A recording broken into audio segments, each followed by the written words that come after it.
The Pierre Governors and the Yankton Bucks will be getting set for Game 3 and the final game of our best-of-3 series. The winner-take-all game. The Governors will now be the home team back on the scoreboard, and the Yankton Bucks will bat first. We'll go through the starting lineups, as it'll be first for the Yankton Bucks. Tate Bestie will lead things off. He's a left fielder. Lucas Kamshoff, the shortstop, will bat second. It'll be Matthew Sheldon, the DH, batting third. And then Owen Wishon, the second baseman, will bat fourth. Easton Fieser, the first baseman, batting fifth.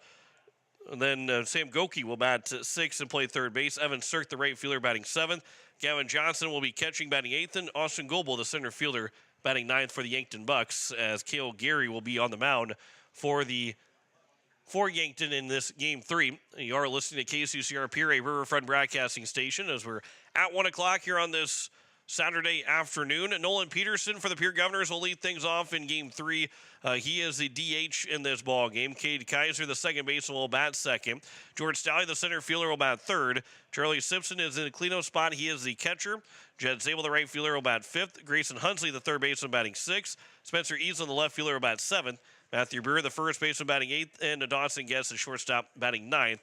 Cooper Twilliger will get the start on the mound for the Pierre Governors. These two guys, for both the starting pitchers, dueled against each other last weekend. Both went 6 innings. Twilliger went 6 innings, giving up 2 hits, no runs, 7 walks, 4 strikeouts.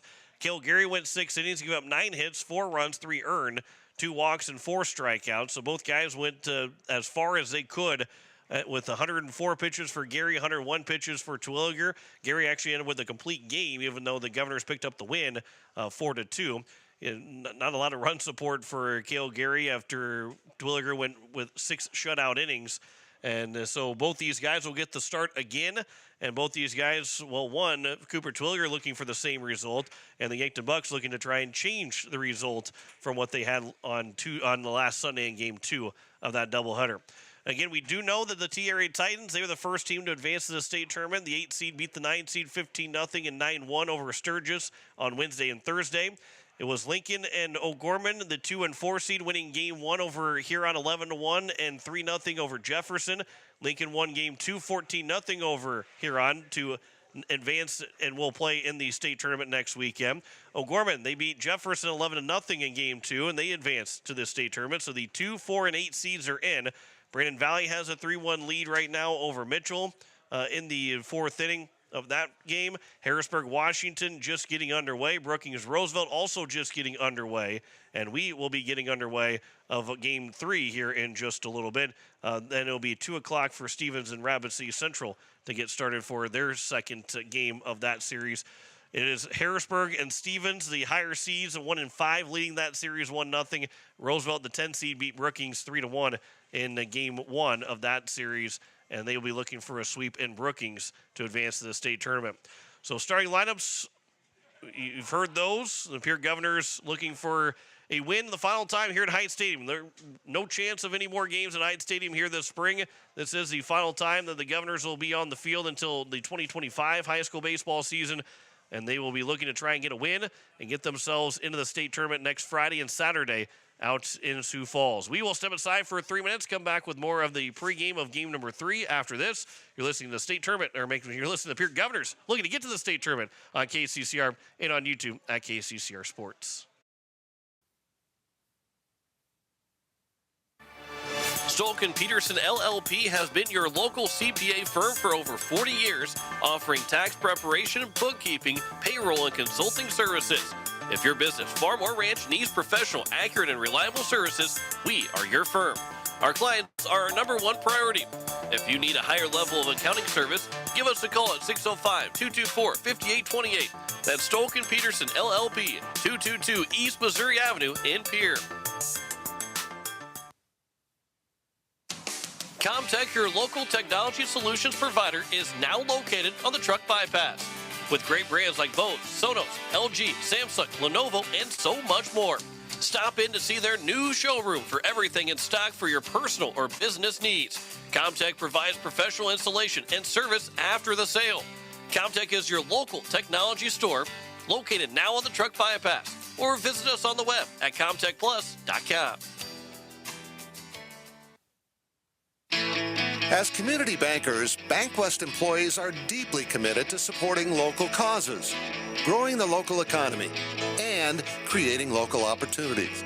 At a time when you can bank anywhere, we hope you choose BankWest. We'll be your financial partner for the long haul, helping you and your community achieve financial success. BankWest. Convenient, connected, committed. Member FDIC. Nystrom Electrical Contracting in Pierre has been providing professional sales, service, and installation since 1977. Whether you're starting from scratch, new construction, or you're upgrading your current system at your home, farm, or office, give the professionals at Nystrom Electrical Contracting a call. They've got a lot of bright ideas.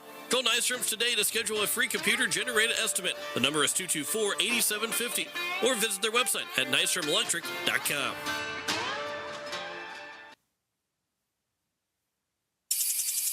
Dakota Sprinkler and Landscaping wants to make it easy for you to get that lush green lawn and that yard haven that you've been dreaming of.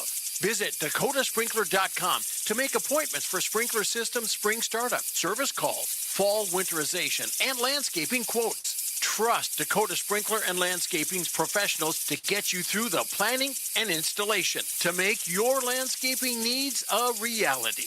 Visit dakotasprinkler.com today. With any dream, the wind won't always be at your back. The sun won't always be shining, and some rain is going to fall. American Family Insurance is like a good, solid roof that you can trust to protect your biggest dreams. With plans that could save you up to 23% when you bundle your home and auto. Also, you can continue to dream fearlessly, no matter what comes your way. American Family Insurance. Visit mfam.com to learn how discounts may apply to you. American Family Mutual Insurance Company assigned its operating company, 6000 American Parkway, Madison, Wisconsin. Contact the Brittany Shufflebind Agency, LLC, 224-6627. So we are getting set and ready to go for Game 3 as Cooper Twilliger and the Pierre Governors make their way out onto the field, as the Govs will be looking for a win and get themselves into the state tournament. Winner of this game is into the state tournament next week, Friday and Saturday. The first round will be played on Friday. The semifinals and the state championship will be played on Sunday, or make that Saturday, excuse me. First round on Friday. The semifinals and championship on Saturday. We'll have Pierre Governor games as long as they're in. We'll have them next weekend on KCCR and on YouTube at KCCR Sports. Again, starting lineup first for the Yankton Bucks here, or I guess just for the Yankton Bucks as they're getting set to hit. Tate Bestie, the left fielder, will lead things off. Lucas Kamshoff, the shortstop, will bat second. Matthew Sheldon, the DH, batting third. Owen Wishaw, the second baseman, batting fourth. Easton Feaser, the first baseman, will bat fifth. Sam Goki, the third baseman, will bat sixth. Evan Stark, the right fielder, will bat seventh. Gavin Johnson, the catcher, batting eighth. And Austin Goebel, the center fielder, will bat ninth here for the Yankton Bucks. Cooper Twilliger is on the mound, 18 innings pitched so far, and this will be his fourth start and fifth appearance overall. He's 2-0 on the mound, 5 hits allowed in 18 innings, 2 runs, only one of them earned, 20 walks, 21 strikeouts. His ERA at 0.39 and a whip at 1.39, batting average against at 88. So for Cooper Twilliger, he has been very good so far this season. While he would love to have the walks maybe be a little bit lower than what he has right now, if he can fire strikes, he is a tough guy to crack for this Yankton Bucks team, who had just 2 hits against him in 6 innings last week Sunday. So the Governors are set and ready to roll here for game number 1, or make that game number 3, game 2 of the day, as the final pitch comes down, and we'll get set for our third game.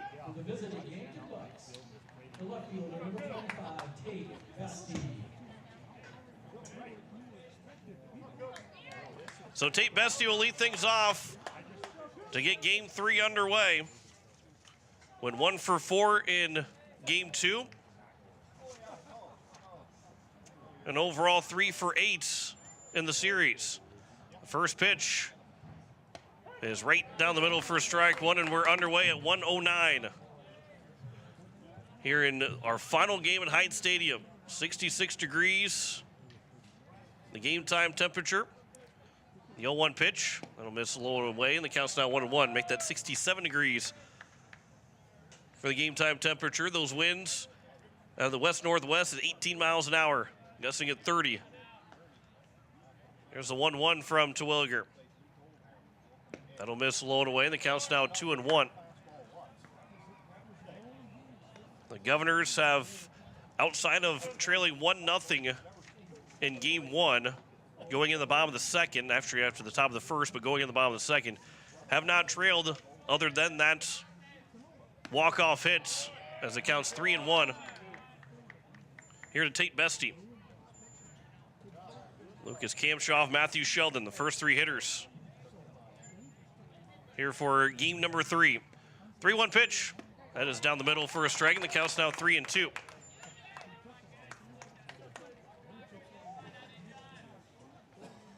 Leadoff man here in the top of the first inning.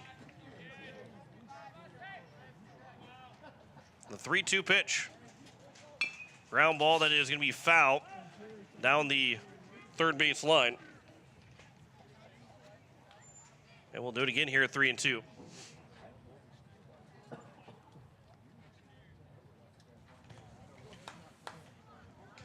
Same defensive alignment for the Governors, mostly same defense alignment for the Governors, and we'll tell you about that here in just a second. After this next pitch or at bat concludes, Bestie will step back in. Terwilliger from the windup will deliver the 3-2 pitch. On the hands, and that is fouled at the plate. And we'll do it again here at 3-2. Eastland is out in left. George Stallion center, Jet Zabel in right. Grayson Hunsley at third, Dawson Getz at short, Kate Kaiser at second, Matthew Brewer at first, but Charlie Simpson is behind the plate in this ball game. Nolan Peterson and Simpson switch roles, with Peterson DHing and Simpson behind the plate. 3-2 pitch is a ground ball to the right side. Kate Kaiser will field, and the leadoff man will be retired to kick off game number 3. And there's one down for Lucas Kamshoff. Early lead will be important, especially for the Pierre Governors right now, who don't have the momentum on their side. Yankton has all the momentum in that third base dugout to start this third game. So if Pierre can get an early lead, try and swing the tide a little bit. First pitch is outside for ball 1. Here to Lucas Kamshoff. Kamshoff went 0 for 2, 2 walks and 2 strikeouts in game 1, or game 2 of the series, game 1 today. I want to miss low, and the count's now 2-0.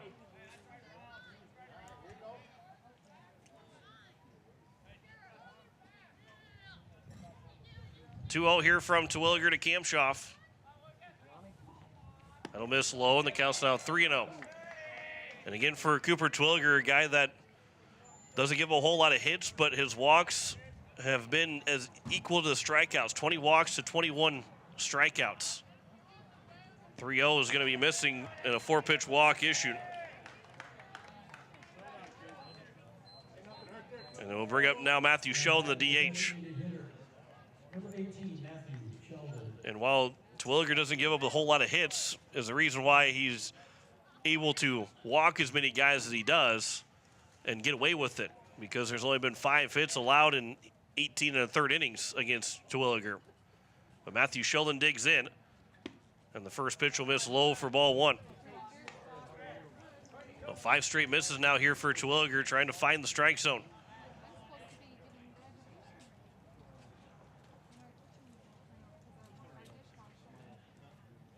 Here's the 1-0. It'll be popped foul and out of play. And the count goes to 1-1.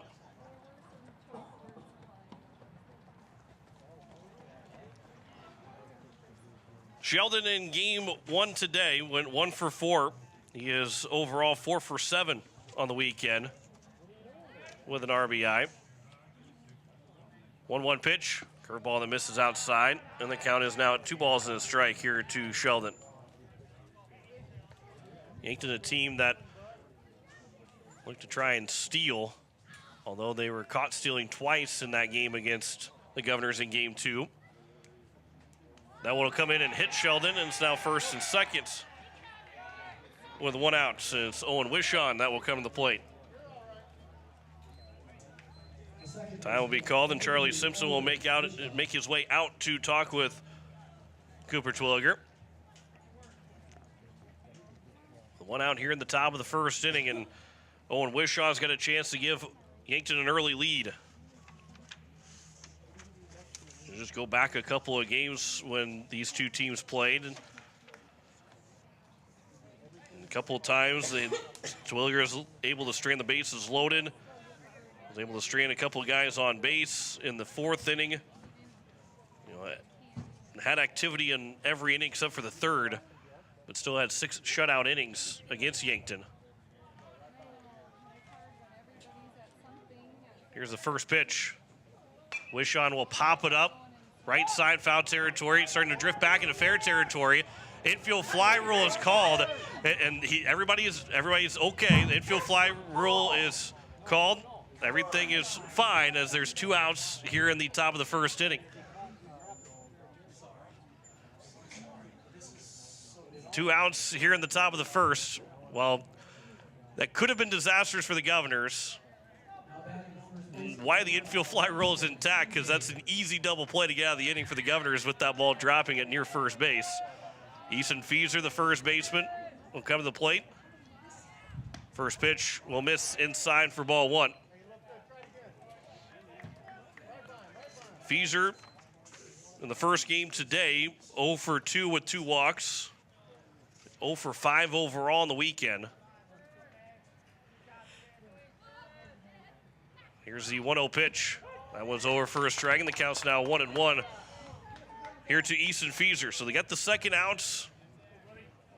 Ends up being Brewer with the putouts. The closest guy to the ball.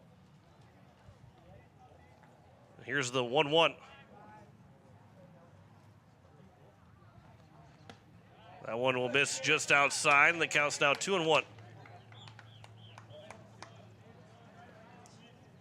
Fieser trying to drive in the game's first run. Base hit would make it a 1-0 lead.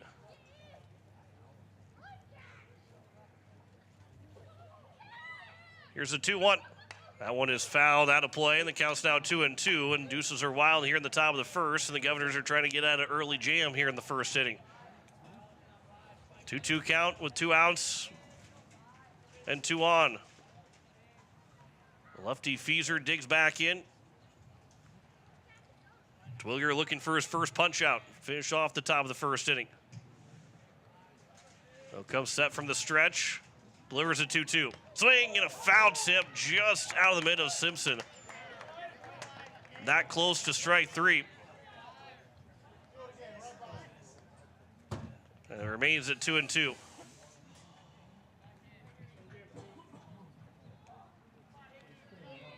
Here's the 2-2 pitch. Taken for strike 3 and retires the side here in the first inning. No runs, no hits, no errors. 2 men left on base. After half an inning, no score between Pierre and Yankton. Back in a minute here on KCCR and on YouTube at KCCR Sports. Looking for your next new or used car, truck, or SUV? Then go no further than the comfort of your own home. Shop online at lambmotor.com. On lambmotor.com, you'll find the vehicles Lambs has in stock. You can schedule a test drive or your vehicle's next tune-up all online. New or used, shop for it all online, anywhere you are. Lamb Motor has the right vehicle for you. Lamb Motor in Oneida and online, lambmotor.com. No one likes to have electrical problems, but when they happen, call Todd's Electric at 223-2518. With over 28 years of experience, Todd's Electric can handle any type of electrical problem, whether it's residential, commercial, or agricultural. Their knowledgeable staff knows and understands the importance of your home, business, or ag facility and are prepared to help. Call Todd's Electric at 223-2518. That's 223-2518. Todd's Electric, serving the Pierre and Fort Pierre areas. The line to power. Bob of the first, no score between Pierre and Yankton as the Govs are to the plates, and we'll have the same starting 9, same lineup as the other 2 games. Nolan Peterson will lead off. He's a DH here in this third and winner take-all game. Kay Kaiser batting second and playing second. George Staley out in center batting third. Charlie Simpson is the catcher. He is batting cleanup. Jed Zabel, the right fielder, batting 5th. Grayson Hunsley, the third baseman, will bat 6th. Spencer Eves, the left fielder, batting 7th. Matthew Brewer batting 8th and playing first base, and Dawson Getz, the shortstop, batting 9th here for the Governors. And they will go against Cale Gary, who threw 6 innings last Sunday against the Governors. 9 hits, 4 runs, 3 of them earned, 2 walks and 4 strikeouts. And overall for Cale Gary, 32 innings. He's got the team leading in innings as the first pitch is over for strike 1 to Nolan Peterson. He is 3-3 on the year. This is his 6th start. 38 hits, 13 runs allowed, 12 of them earned, 14 walks, 28 strikeouts. An ERA at 2.63, whip at 1.63. Batting average against at 295. The 1-1 pitch will hit Peterson. And the leadoff man on base to kick off the bottom of the first. And here's now Cade Kaiser. And this is where, if the Governors win Game 3, they want to win Game 3, but they got to be better in this third game because those top 3 guys went a combined 0 for 9 in game number 1. And really the top 4 guys and top 5 guys went a combined 1 for 14 overall. Kaiser showing bunt, drops it down the first base line. It is in a perfect spot for an infield single. With a little bit of a push bunt from Cade Kaiser, gets his first hits of the weekend, and the first 2 are on with nobody out here in the bottom of the first inning. And it brings up George Stalley. The first baseman was covering the bag. They were bringing the third baseman in. The pitcher had the first base side of the infield to cover. So the shortstop would move over to third base, second baseman would cover second, first baseman covering first. Well, Kaiser saw that, knew that was going to be the case, and pushed it between the pitcher and first baseman. And the only chance, there was no chance for anybody.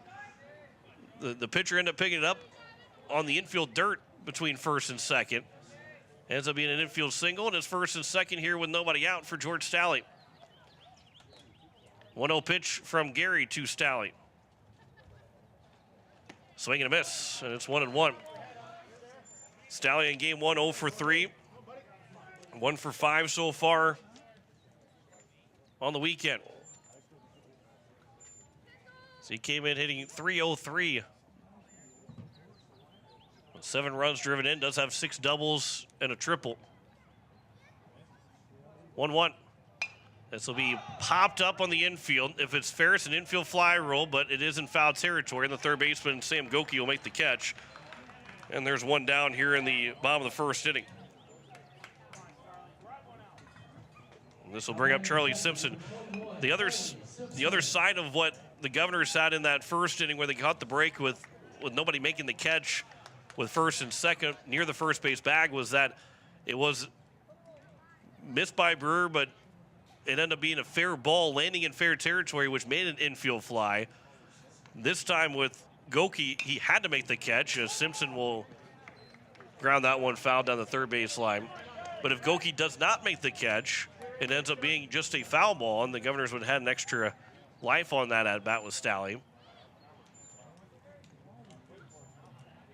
Governors actually got burned by that last year in O'Gorman. Here's the 0-1 pitch to Simpson. That is outside. The count's now 1-1. There's a pop-up with first and second and nobody out. And the umpire had put his hand up for an infield fly. Then he brought it back down. Well, the ball dropped in front of everybody, around everybody. Everybody tried to advance. All 3 runs end up scoring. As this will be popped up, this will be an infield fly as well. Shortstop Kamshoff will make the catch. And there's now 2 down, and the Governors with runners at first and second and nobody out. It's up to Jed Zabel to try and drive in the first run. And both these teams, with first and second, at least 1 out, have popped up to an infield fly. And now Jed Zabel trying to drive in the game's first run. First pitch from Gary to Zabel. That one will miss for ball 1, blowing away. Zabel ended up going 0 for 2 against Gary on last Sunday. And Zabel last game went 0 for 2 with a walk, as that one's over for a strike. The count's 1-1. Zabel 0 for 5, right, or 1 for 5, excuse me, on the weekend against Yankton.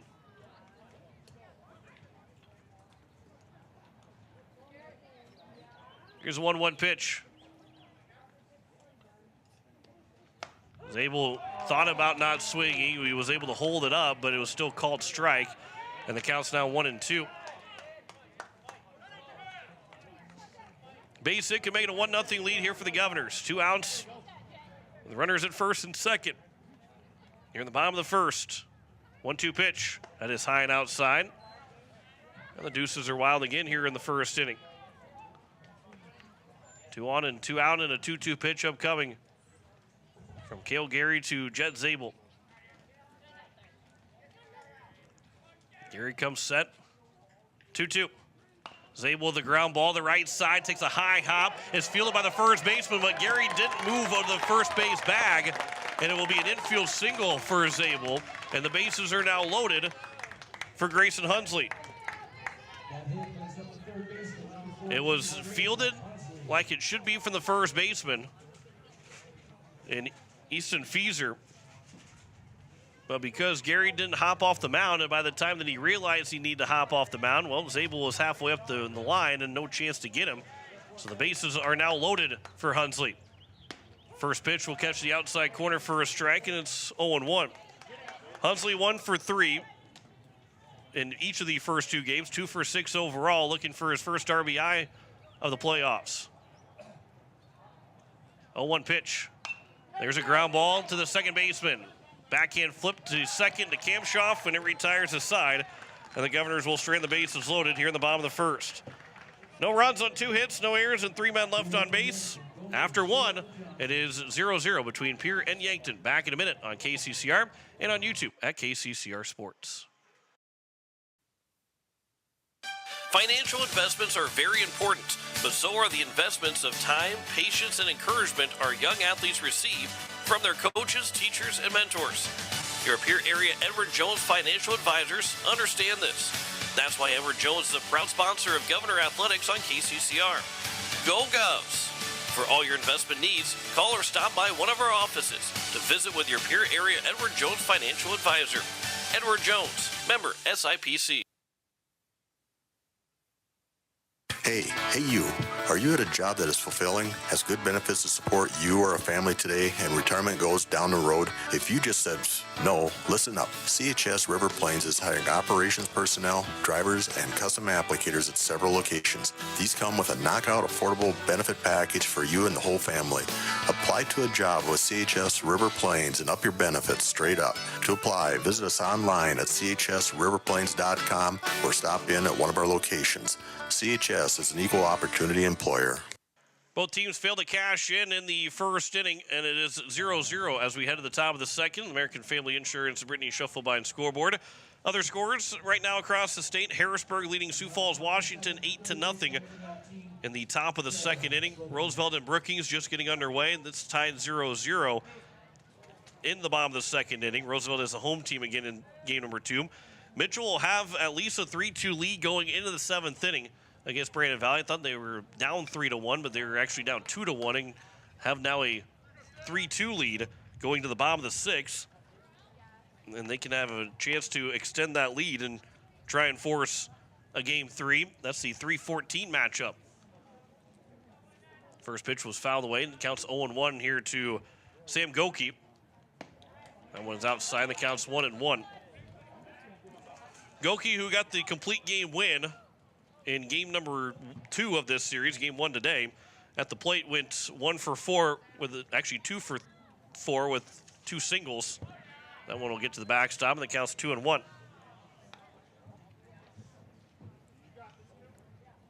If Mitchell would win that game and force a game 3, and eventually, if they could win those 2 games against Brandon Valley with the upset, they would be the new number 8 seed going into the state tournament. But that one will miss low, and the count's now 3-1. The Governors would move up to number 5 if they get a win. And Yankton potentially would move up to the 7th spot if they would win. That would be if Mitchell does come back and win. And Roosevelt, who would be the 10th seed, would end up being the new 6th seed. That one's at the outside portion of the plate, taken for a strike, and the count's now 3-2 to the leadoff man here in the top of the second. It is 5, 6, and 7. Make that 6, 7, and 8. Goki, Sirk, and Johnson. There's a swing and a miss, and Terwilliger will get his second strikeout. Back-to-back strikeouts going back to last inning. And there's one down here, open up the top of the second. And here's Evan Sirk, the right fielder. Sirk in the game 1 today, went 1 for 2 with 2 walks. He is 1 for 5 overall here in the weekend series. And he'll fly the first pitch out towards right center field. Long run for everybody. Stalley cannot make the catch out in center. As he went diving for it, it'll be a double for Sirk. First hit for the Yankton Bucks. And they're in business here in the top of the second inning. And we'll bring up Gavin Johnson, the catcher. Now that is the catcher, number 13, Gavin Johnson. Out to shoot the gap out in right center field, and Stalley got over there, but with the dive, just couldn't make the catch. Ends up being a 1-out double, and Yankton threatening here to try and take the early lead here at the top of the second. Here's the first pitch from Terwilliger to Johnson. That one will miss inside for ball 1. Johnson went 1 for 2. He got the walk-off 2 RBI single. He is 2 for 4 overall now this weekend with a couple of walks. That one's over for a strike. The count's now 1-1. For Gavin Johnson, got to feel pretty confident at the plate with that walk-off 2 RBI single to send us to this third game. 1-1 pitch. This will be popped up on the right side. Matthew Brewer backpedals. Kate Kaiser calls for it, and he drops it. And it's going to be an error charge to Kaiser, and it's first and second with 1 out. He called for it in front of Matthew Brewer, but couldn't make the catch. And it's first and second now with 1 away, and the first error of the ball game by the Governors. And brings up the number 9 man, Austin Goebel. We talked about while it didn't eventually matter in that game, but Jet Zabel's catch with to open up the top of the bottom of the 7th inning. How sprinting in and making that play, the little things doing it right. That's one where the Governors, to win a series, but to win a state championship, those are the mistakes that you can't make in this ball game, especially in a winner-take-all game. First pitch to Goebel is fouled away and out of play, and the count's 0-1. Here's the 0-1 to Goebel. This will be fouled out of play again. The count's now 0-2. And for Goebel in game 1, went where I guess in his first game, but game 2, the first one today, went 1 for 3 with a single. That is what he is in the series so far. Did not play in game 1 last night. And time called by Goebel. The count's 0-2. Top of the order, Tate Bestie is due up next.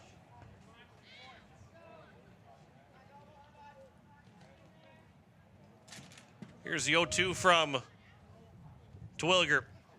Ground ball to Kaiser, to gets that short, throw to second for 1, to first. It's going to be wide by Kaiser, and a run's going to come in to score.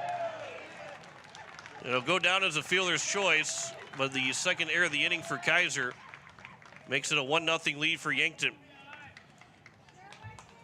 That one just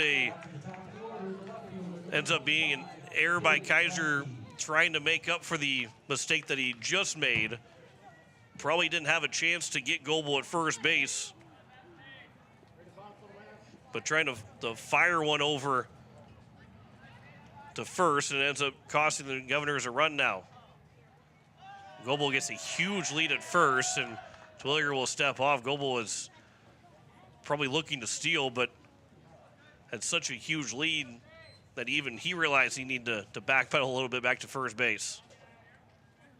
First pitch to Bestie. That will get away from Simpson, and to second base will go Goebel. So an unearned run against Terwilliger here in the top of the second inning. And Yankton's on the board first.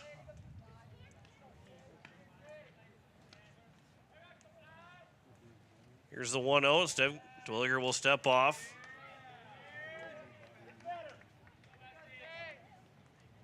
Bestie ground out to the second baseman, Kaiser, to lead off the ball game. Here's the 1-0. That is upstairs, and the count's 2-0.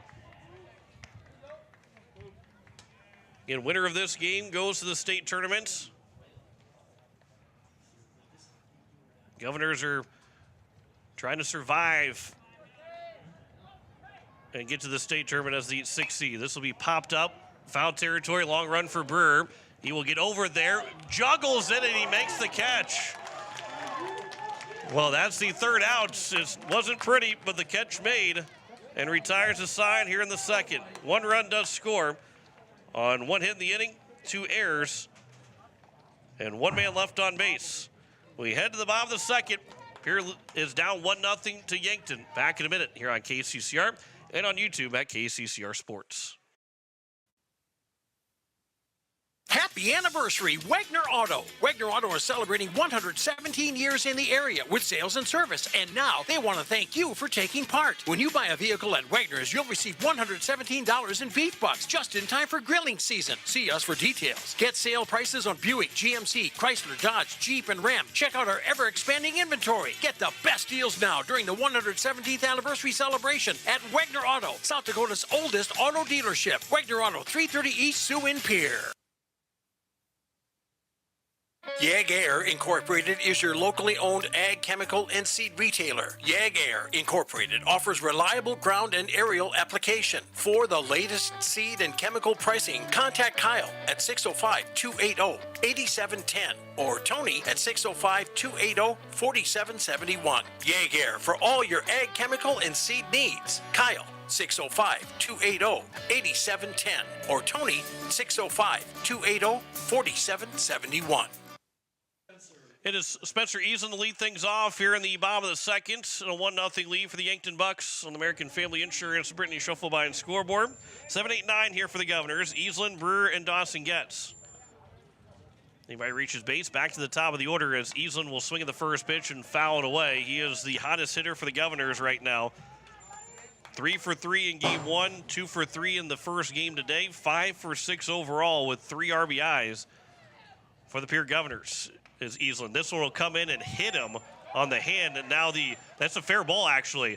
So if they call it now they're going to talk about it because the play was made at first, and if it hit the bat, it's a in-play ball, and it's a 1-3 putout. If it got him on the hand, it's a dead ball. If they said he swung and it got him on the hand, it's still a dead ball and it's just a strike. So there's a couple of things to talk about here with the umpires on if it's a in-play ball, is a hit by pitch. And Coach Lawrence will come out, and rightfully so, he's got to have a conversation about it because, again, he can even say, didn't he swing the bat?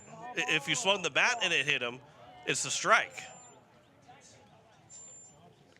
And it did not sound good anyway when it hit him or the bat. But there's 3 different scenarios that could have came out of that one pitch. An out, a dead ball strike, or hit by pitch, and the Governors end up actually with the only of the 3 that were going to be in their favor, and it's a hit by pitch of Easlin, and brings up Matthew Brewer. So leadoff man is on base by a hit by pitch for the second straight inning. And it's now Matthew Brewer who had an RBI double in each of the games so far, as this will be fouled back for strike 1. He doubled home 2 runs in the second inning in game 1, doubled home a run in the second inning in game 2. Let's see if he can do the same here in game 3. Here's the 0-1 pitch from Gary. Easlin takes off. Brewer will pop this one up. That one's down the line. It's going to drop in for a base hit. Easlin will make his way over to third, and it is first and third with nobody outs. And the hit and run works out perfectly here for the Governors to get first and third with nobody outs. Dawson Getz will come to the plate. batting shortstop, number 7, Dawson. Yes. Number 9 man the batting order. Chance to tie the ball game up. Nobody out. Runners at first and third. Governors have to cash in here. Gets showing bunt. Taking it for ball 1 in the dirt. Blocking up was Gavin Johnson. Maybe for a safety squeeze for Dawson Getz. Speed of Easland, you can make that happen. Showing bunt again. Pulling it back and taking it low and inside for a 2-0 count.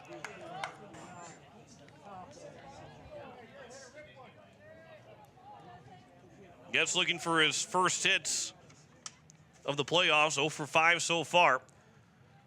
2-0 pitch. Getz showing bunt, pulls it back, taking it for a strike. The count's now 2-1. Might have been the call the whole way, was showing bunt until a strike was given. Brewer leads away for first, Easton on at third. 2-1 pitch. Trying to drop down the safety squeeze, but that just bunted foul. And the count is now 2-2.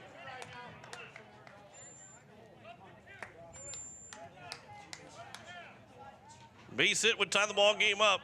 Fly ball, the outfield could tie the game up as well. Here's the 2-2. Getz will line that one foul to the netting. It remains at 2 balls and 2 strikes. Trying to get the top of the order up with nobody out in this second inning. 2-2.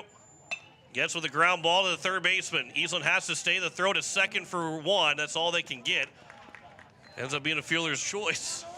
And there's 1 down here in the bottom of the second. And it'll bring up Nolan Peterson.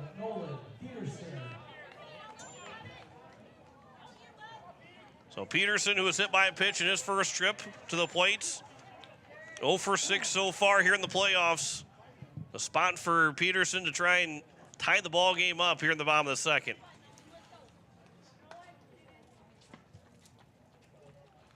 First pitch is well upstairs for ball 1.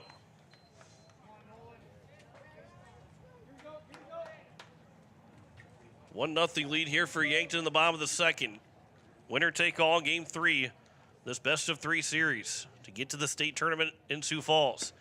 That 1-0 pitch is at the knees and for a strike, and the count's now 1-1.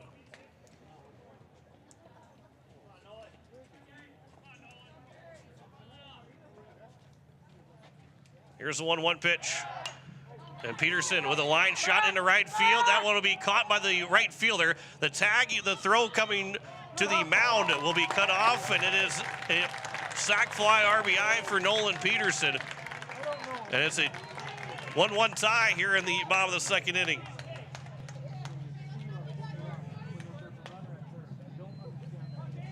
So an RBI sac fly for Nolan Peterson. There's 2 down, and it's Kate Kaiser to the plates. And Getz was halfway between first and second. Maybe kind of surprised that the throw didn't come to first base, because the right fielder and Cirque threw it right to the mound where Gary was standing, which he probably shouldn't have been standing right there anyway. But it ends up working out for the Governors. Didn't burn the Yankton Bucks at all, and the count's 1-0 here to Kate Kaiser. 1-1 pitch. Kaiser swings and misses, and the count's now 1-1. Back to square one here. 1-1 tie in the bottom of the second.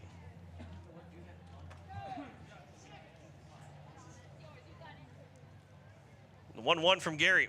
Bouncing in. Good block there from Johnson. The count's now 2-1.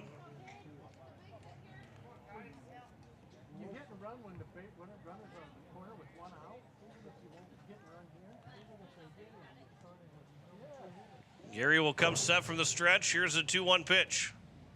This will be fouled back. And the count's now 2-2.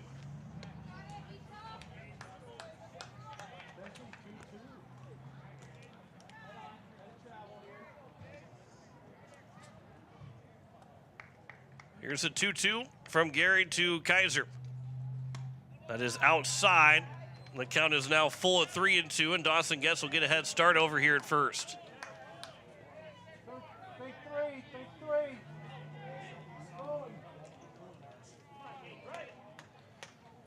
Here's a 3-2 from Gary. That is taken at the top of the zone for strike 3 and will retire the side here in the second inning. One run does score and one hit in the inning. No errors and one man left on base. We have played two. And a 1-1 tie between Pierre and Yankton. Back in a minute on KCCR and on YouTube at KCCR Sports. Sometimes you get a piece of it and the ball sails over the fence. Other times, despite your best efforts, you strike out. I'm not just talking about the game, I mean your day. This is Pastor Sam of Faith Lutheran Church. Whether today feels like a home run or a strikeout, I encourage you to join us for worship. We celebrate when God gives us a wonderful day. We provide support and encouragement when that third strike comes. Come join us for encouraging and uplifting worship at Faith Lutheran Church. Look, it's no secret that owning a vehicle can cause a lot of stress, and they get a lot of wear and tear on them through the extreme seasons we've grown to love. Graham Tire wants you to know that you can trust them with any problem that you have with your vehicle. Their ASE certified mechanics can make your AC cool again, or even just change your oil. They can look into and fix those noises that seem to come from nowhere and have you stressed out. Bring your car to Graham Tire so they can put your mind at ease. Graham Tire, your tire store next door. It is the top of the third, and it is a 1-1 tie. The American Family Insurance Brittany Schuffelbein scoreboard. And it will be 2, 3, and 4 here for the Yankton Bucks. Lucas Kamshoff, Matthew Sheldon, and Owen Wishon. He might reach his base. It'll go to Easton Fieser. As the Govs and Bucks down to the final 5 regulation innings. One for their last game of the season. The other that will advance to the state tournament and play in the single elimination 8-team tournament. First pitch to Lucas Kamshoff will miss for ball 1. Hardest part of the order right now here for the Yankton Bucks with 2, 3, and 4. Kamshoff and Sheldon each reached base in that first inning. As this will be a line shot over the head of Grayson Hunsley into left field for a base hit. And Kamshoff got it in on the hands, but was able to muscle it over the head of Hunsley and a leadoff single. Second hit of the ball game for the Yankton Bucks, and it will bring up Matthew Sheldon.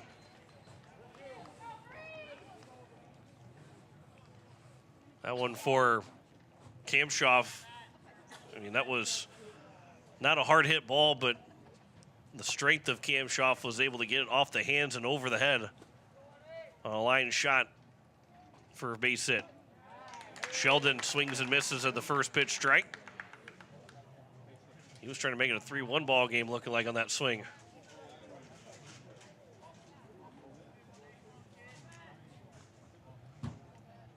Here's the 0-1. That one's popped foul on the right side. Stayed in play, but lands foul, and it counts now 0-2.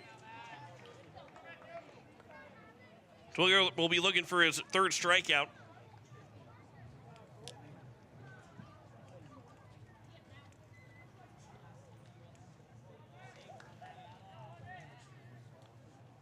Leadoff single by Kamshoff. He leads away from first. Twilliger comes 7 the stretch. Delivers the 0-2. And is upstairs. And the count goes to now 1-2.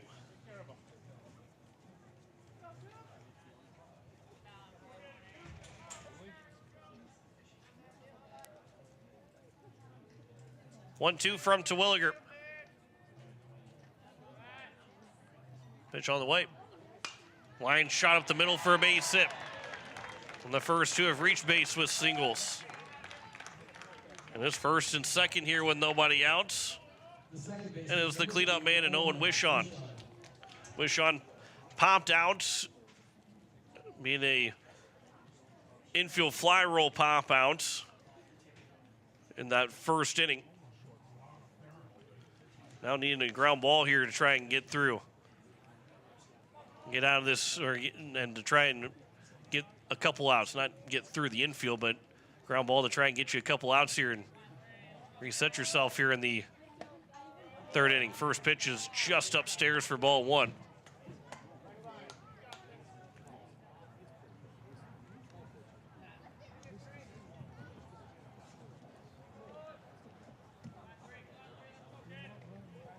Here's a 1-0 from Twilliger.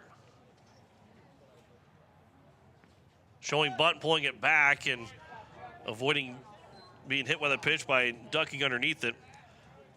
And the count is now at 2-0.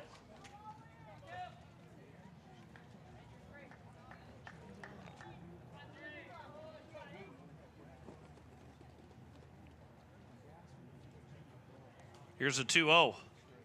Line shot, and that's going to be fielded by Getz, stepping in the bag for second, and the first, a double play, and there's 2 down with a runner on third. Right up the middle, Getz fielded on a hop right at the bag at second base, and a 6-3 double play. Changes the complexity of this inning, but still a chance for an RBI here for the Yankton Bucks.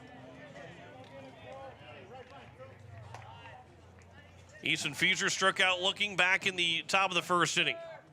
First pitch from Terwilliger is upstairs for ball 1. Brandon Valley has come back and tied the game 3-3 in the top of the 7th.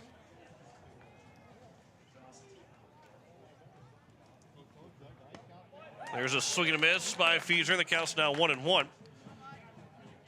It is still scoreless, I believe. Actually, it looks like maybe Roosevelt's up 4-0 on Brookings at the end of 3 innings.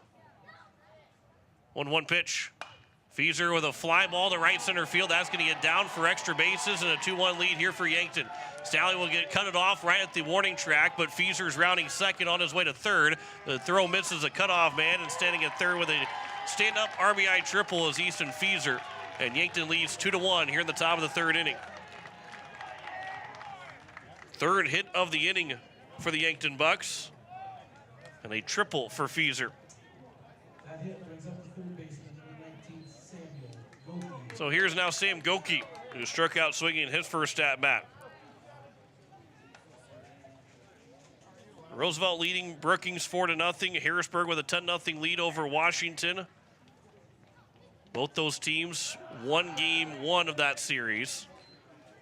Mitchell and Brandon Valley are now tied 3-3 in the top of the 7th, and Brandon Valley threatening with the runners at first and second and 1 out. This will miss. Simpson just snuck away from his glove, but barely got to the grass around home plate. And the count's now 2-0 here to Sam Goki. The RBI triple for Easton Fieser. His first hit of the playoffs is a big one. That one will miss low and away, and the count's now 3-0. On deck is Evan Sirk, who doubled. Back in the top of the 2nd. 3-0 pitch. That one's on the outside edge for a strike, and the count's 3-1. Still good hitters count here for Sam Goki.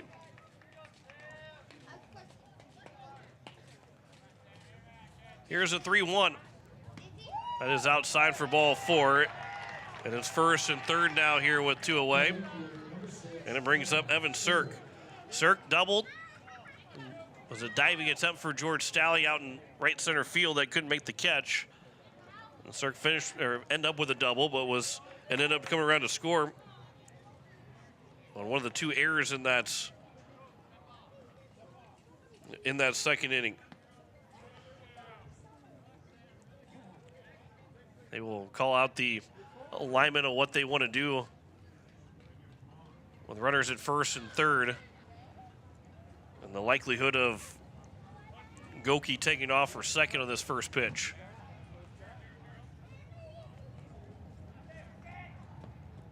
Runner does not take off in that first pitch, over for strike 1. I think Goki was trying to steal, but had a couple too many hops, and by the time that Terwilliger threw the pitch, he didn't have the jump that he wanted. We'll try and take off for second. 0-1 pitch, runner takes off. That one's fouled back, and the count's now 0-2 here to Sirk. And Terwilliger will try and finish out the inning here.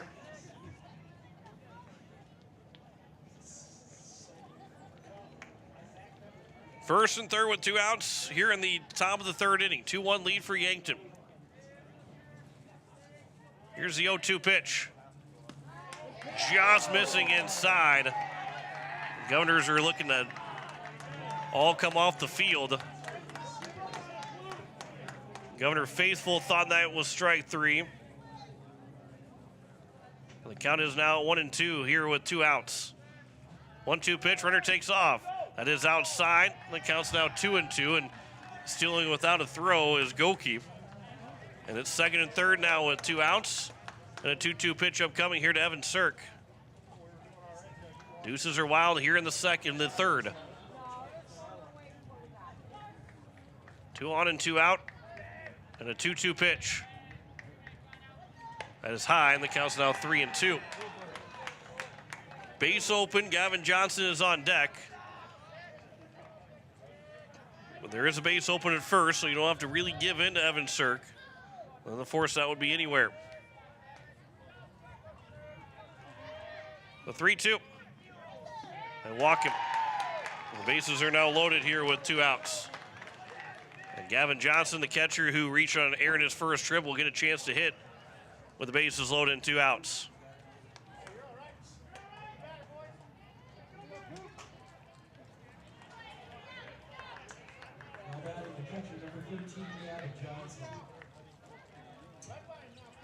So Gavin Johnson, who reached on an error back in the top of the second,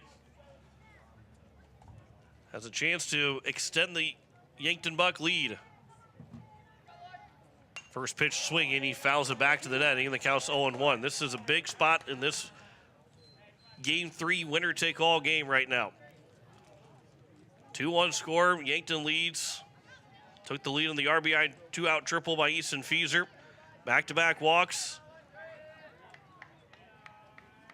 And Yankton's got a chance to extend this lead out and really put the pressure on the Governors. 0-1 pitch is outside, and the count's 1-1. Governors will have 3, 4, and 5 due up in the bottom of the third inning. Hopefully down by just 1 run. Here's the 1-1. That is upstairs, and the count's now 2-1.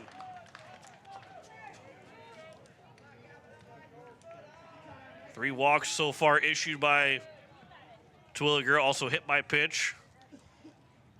2 errors so far in the ball game by the Governors as well. 2-1. There's a fly ball, a line shot right to Zabel in right field to make the catch and retire the side. And the Governors limit the damage here in the third inning. When a run does score on 3 hits in the inning, there are no errors and 3 men left on base. We head to the bottom of the third. Yankton leads Pierre 2-1. Back in a minute on KCCR and on YouTube at KCCR Sports. Why am I so sore? There are everyday moments. Whoa, hey, hold the ladder! Yeah, that hurt. And there are epic moments. Slide, slide, slide! College! Slide! Class of 1995! When a moment creates a health need, visit the experts at Avera Orthopedics. We're moving health forward so you can tell the story. Learn more at avera.org/orthopedics.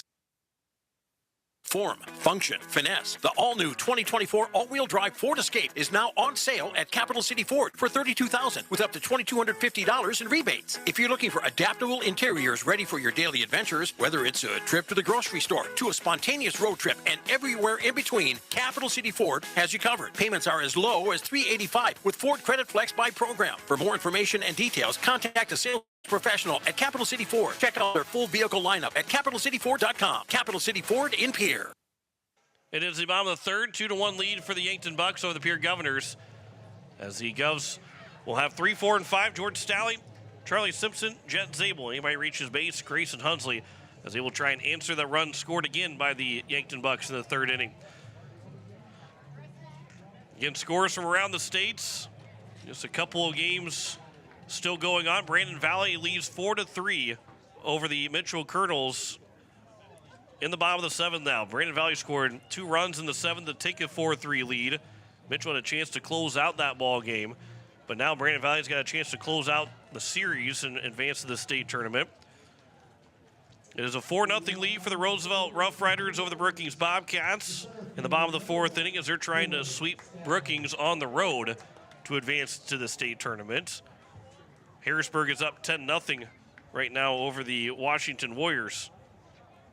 Trying to be the top seed and advance into the state tournament as well. George Stalley, first pitch, is over for strike 1. Stalley 0 for 1 so far. Popped out to the third baseman in foul territory back in the bottom of the first inning. The 0-1. Stalley will get a piece of it, foul it back, and the count's now 0-2. Stevens and Central, they will play at 2 o'clock, just about set to get started in game 2 of that series. Stevens leading 1-0. That one will miss low and away, or low and in, excuse me. The count's 1-2. You're listening to KCCR Pierre, a Riverfront broadcasting station. Here is the 1-2 pitch to Staley. That one is taken for strike 3 on the outside corner. And the second strikeout of the ball game for Cale Gary. And it brings up Charlie Simpson. Simpson popped out of the shortstop in the first inning as well. Governor sat in first and second with nobody out in that first inning, and then with the bases loaded as well, but could not score in that first as the first pitch is upstairs to Simpson for ball 1. Simpson, the junior, digs in the 1-0 pitch. This will be reaching for it, popping it up, but the first baseman and Fieser will make the catch, and there's 2 down here in the bottom of the third. And it brings up Jed Zabel, who singled back in the first inning. The infield single for Zabel. First pitch to Zabel is upstairs for ball 1. Activity out in the right field bullpen. Looks like Weston Northrup is the guy warming up for Pierre. That one will miss low, and the count's 2-0. Twilliger, who is not necessarily struggling a whole lot, but pitch count starting to get up there. Here's the 2-0 pitch. Going to be taken to the top of the zone. The count's now 2-1. He has thrown 66 pitches through 3 innings. So just under 40 pitches, 39 pitches remaining for him. That one's in the same spot as strike 1, and it's now 2-2 count. I think Zabel liked both those 2 strike pitches against him. But the count is 2-2, and if you're Cale Gary, you're going to try and spot that pitch in that same spot for a 3rd straight time. 2-2 in that same spot, maybe just a little bit high, maybe a little bit outside, and the count's now 3-2. 3-2 pitch. Zabel gets a piece of it, stays alive at 3-2.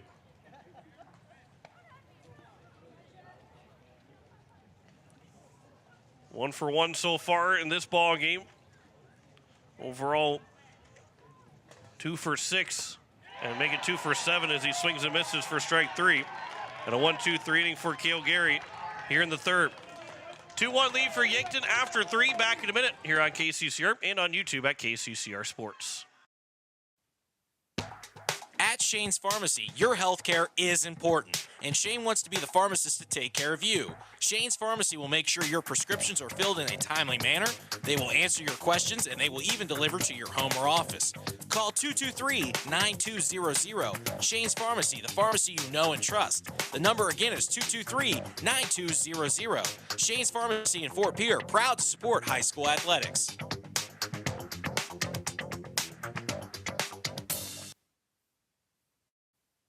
Most of us already know that Gales Gas of Pierre is the place to call for propane.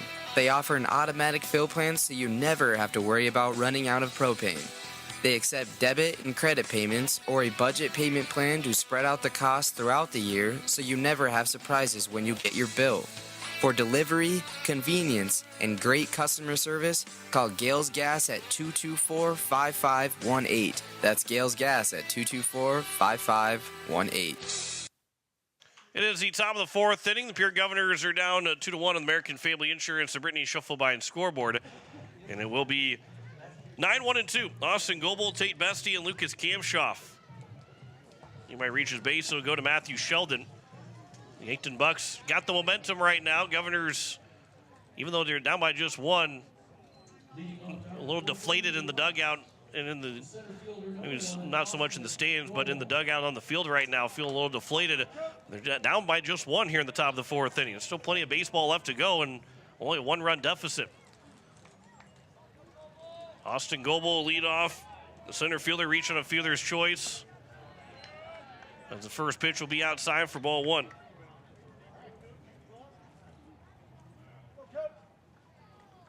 Twilliger, 67 pitches now in the afternoon. Goebel showing bunt, pulls it back, but takes it for a strike, and the count's now 1-1. And the winner of this game is on the state tournament. Loser season comes to an end in this game. Winner take all game, one game to go here in the regional round. As that pitch is high, and the count's now 2-1. Brandon Valley trying to hold off Mitchell in the bottom of the 7th inning. They actually didn't hold off Mitchell and will pick up the win as they advance to the state tournament. They win 4-3 in game 2. And it is 2, 3, 4, and 8. All the higher seeds have won so far. Harrisburg trying to join that group as that one misses high. The count's now 3-2. As they lead at 12-0 over Washington, Roosevelt now has a 5-0 lead over Brookings. 3-2 pitch to Goebel. Missing inside for ball 4, and it's a leadoff walk to open up the top of the 4th inning. And it will bring up the top of the order in Tate Bestie.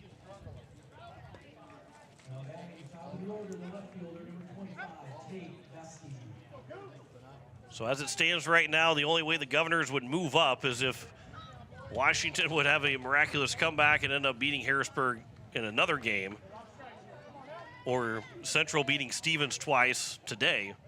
Otherwise, if the Governors do end up winning and advancing the state tournament, they will not move up from the number 6 spot, as the first pitch will miss low for ball 1. But now if Yankton would end up winning, they would have to have the same result to not be the 8 seed. Otherwise, they would face Harrisburg in the first round. 1-0 pitch. That will come in on the hands and hits Bestie. And it's first and second with nobody out.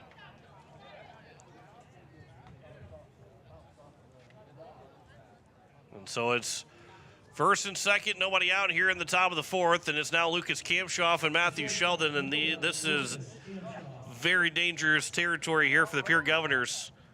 They're already field deflated on the field, and a couple of base hits to score runs from the next 2 hitters. Yankton's smelling some blood in the water right now. First pitch from Terwilliger. Kamshoff will float it into shallow center field, down for a base hit.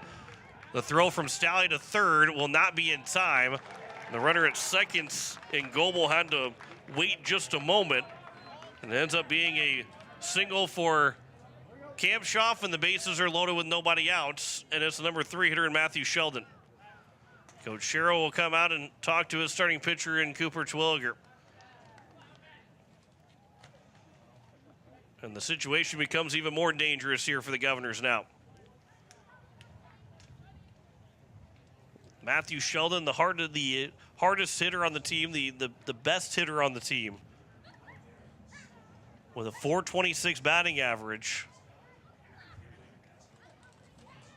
Outside of Lucas Kamshoff having a .500 batting average coming in, but 5 doubles, triple, 2 home runs. I guess between Kamshoff and Sheldon, they're 1A and 1B.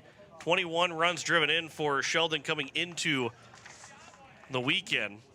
He does have an RBI so far. That came in game number 1.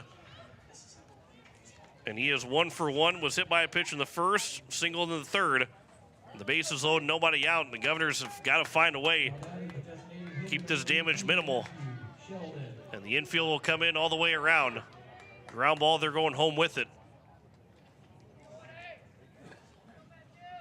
Bases loaded here with nobody out.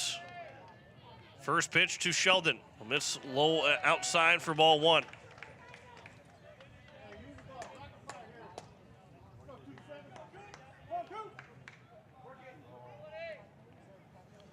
Bases loaded, nobody out. Matthew Sheldon, number 3 hitter for Yankton. The Bucks leading 2-1. 1-0 pitch. That will get to the backstop, and a run's going to come in to score. Bounce away to the right. The second run's going to try and score. The throw will come to the plate. It's going to be high. 2 runs scored, a wild pitch. And there's a runner on third. And it's a 4-1 lead. That one took A crazy hop for the backstop, rolled all the way up to the first base dugout. By the time that Simpson was able to retrieve it, Tate Bestie was already rounding third and coming in to score. And it's a 4-1 lead, and Sheldon didn't even have to swing the bat. And the count is 2-0 to Sheldon. This will be popped up on the infield. It's going to be Dawson Getz that calls for it and makes the catch. And there's one down here in the top of the fourth. That's a big first out. And it's now Owen Wishon that will come to the plate. Second baseman, number 3, Owen Wishon. Wishon's 0 for 2. Infield fly rule in the first. Ground out to Dawson Getz, a 6-3 double play back in the third. Fly ball can make it a 3-run lead, make that a 4-run lead for Yankton. First pitch at the knees for strike one.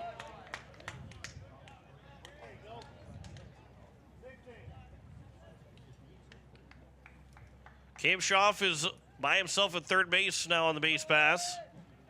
0-1 pitch. That one on the outside corner for a strike, and the count's now 0-2.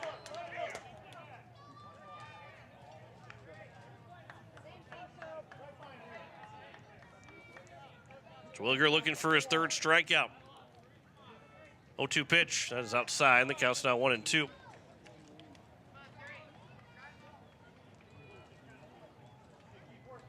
Runner on third and one out here in the top of the fourth inning. 2 runs have already scored on the same wild pitch. 1-2 pitch. That one just low, taking it for ball 2.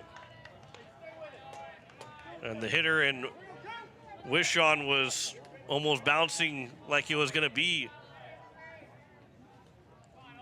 the third strike and a strikeout, but instead he gets another opportunity here. 2-2 pitch.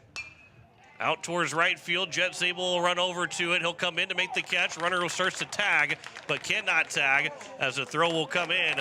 Locked up by Simpson. There's 2 down here in the top of the fourth inning. And a good play from Jet Zabel. Back-to-back outs, and now Easton Fieser had an RBI triple to give Yankton a 2-1 lead. We'll come back to the plate. Third baseman, number 5, Easton Fieser. Runner on third with 2 outs now. Easton Fieser, who tripled his second time at the plate. Off the hands and into left field for a base hit to drive in Kamshoff. And it's a 5-1 lead here for the Yankton Bucks. Their largest lead against the Governors. And a second RBI for Fieser, who's 2 for 3 in the ball game. And now it's Sam Goki. That hit brings up the third baseman, number 19, Samuel Goki. Goki's 0 for 1. Struck out swinging in the second, walked in the third.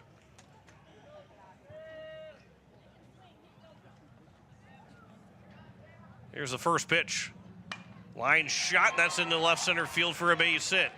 Eason will cut it off in the gap, so it's just a single. And it's first and second here with 2 away. And Evan Sirk, who has doubled already, will come to the plate.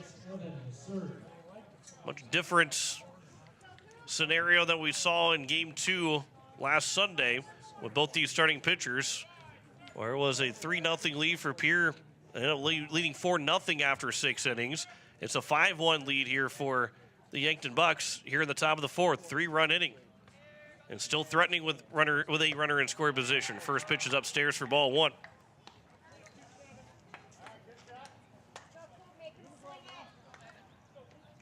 First and second, 2 outs here in the top of the fourth. 8th man to come to the plate, and Evan Sirk. 1-0. He'll foul that one away on the left side. And the count goes now 1-1.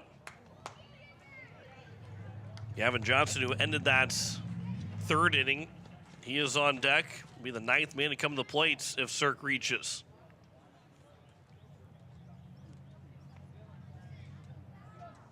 Here's a 1-1. Ground ball back to Twilliger, goes off of his glove, and it's going to get into center field for a base hit. Another run will come in to score. The throw coming to third base. Hunsley can't swipe the tag on him. And it's an RBI single to make it 6-1 for Yankton. Sirk has he's now 2 for 2 in the ball game and got his first RBI. Now batting the catcher, number 13, Gavin Johnson. So now it's Gavin Johnson, the ninth man to come to the plate here in the top of the fourth inning. A 5-run lead now here for Yankton. Pierre was 2 outs away from winning game 2. And now all of a sudden they're down by 5 here early on in this, well, actually not really early on anymore, midway point of this game 3.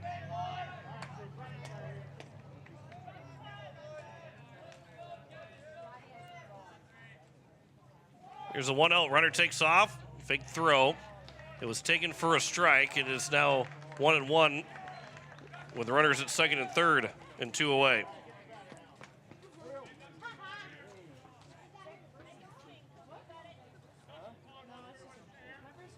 Second and third with 2 outs here in the top of the fourth inning. 1-1 pitch. Hits him. Bases are loaded again. And Austin Goebel, who led off the inning with a walk, will have a new pitcher to deal with, as I believe that is the second mound visit of the inning. It might have only been the first mound visit. But the bases are loaded with 2 outs here at the top of the fourth. And that will be the end of the day for Cooper Twilliger. They will turn to Weston Northrup. We'll step aside for a minute. You're listening to Pierre Governor Baseball on KCCR. Watching it on YouTube at KCCR Sports. People helping people. Have you ever wondered what the benefits are of becoming a Owyhee Federal Credit Union member? At Owyhee Federal Credit Union, we reinvest profits in you. We do this in the form of lower interest rates, higher dividends, and low to no fees. So come check us out or come in at 221 East Pleasant Drive in Pierre, because at Owyhee Federal Credit Union, we treat our members like they own the place because, well, they do. Owyhee Federal Credit Union. The lawyers at the May Adam Law Firm in Pierre know how important your families are to you. If you've been putting off getting your affairs in order, know that the May Adam Law Firm is available to counsel you through your questions and help you get the documents in place so that you've made your loved ones secure. Call them at 224-8803 and they can chat with you about how to document your concerns and care for your family. We're all in this together, and the May Adam Law Firm is ready and able to help. It is still the top of the fourth inning. The bases are loaded here with 2 outs, and Weston Northrup is called upon to try and keep the damage to a minimum, even though 4 runs have already scored. But trying to end this fourth inning down 6-1, as Weston Northrup, 8 1/3 innings pitched so far. This will be, for him, his 4th appearance, 3rd relief appearance. He is 13 hits, 11 runs, 8 earned. 6 walks, 6 strikeouts, an ERA at 6.7 and a whip at 2.28. Batting average against at 361. And it's Austin Goebel, who led off the inning with a walk, will now have a chance to almost put the dagger in here in the fourth inning. Again, Lincoln, Brandon Valley, O'Gorman, 2, 3, and 4. They are already in. T-Area, the 8 seed, they are already in as well. Harrisburg is closing in on reaching the state tournament, which will leave just the Stevens Central, Brookings Roosevelt matchups, and of course ours right here, the 6-11 matchup.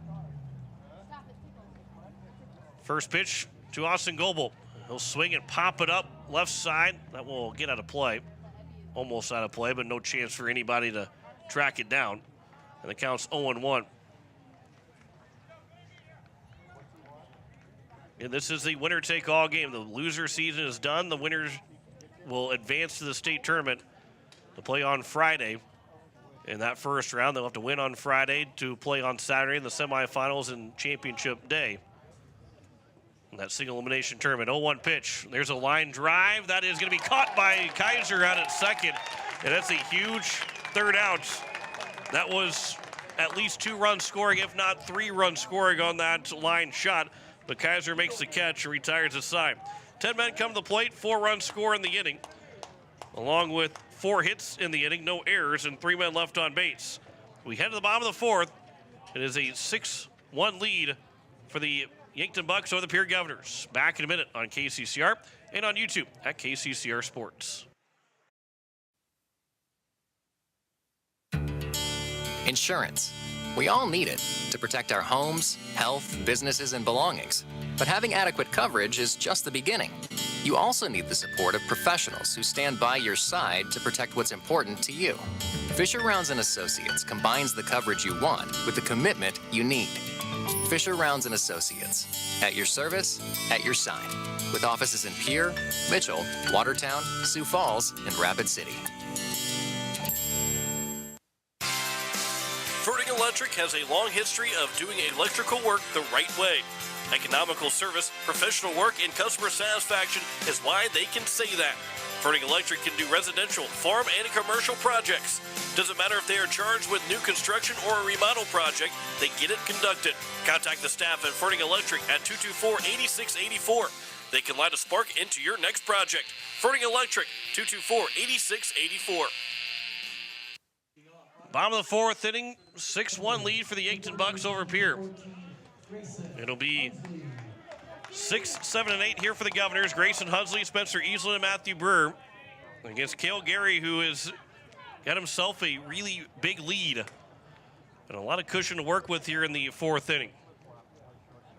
First pitch is over for strike one. Also, Mark Cottle is a guy that's in the bullpen for the Yankton Bucks that could be used to shut the door. On one pitch, there's a line shot. That's a base hit for Grayson Hunsley to kick off the bottom of the fourth inning. He's 1 for 2 in the ball game. The Governors got the start that they really want to have here in this fourth inning to try and work their way back. Don't got to get all 5 runs back here in the fourth inning. Yeah, a 6-6 tie would be great going to the top of the fifth, but a 6-4 ball game or a 6-3 game going in the fifth inning, and then getting a 6-3 game going in the bottom of the fifth inning is where you want to be at.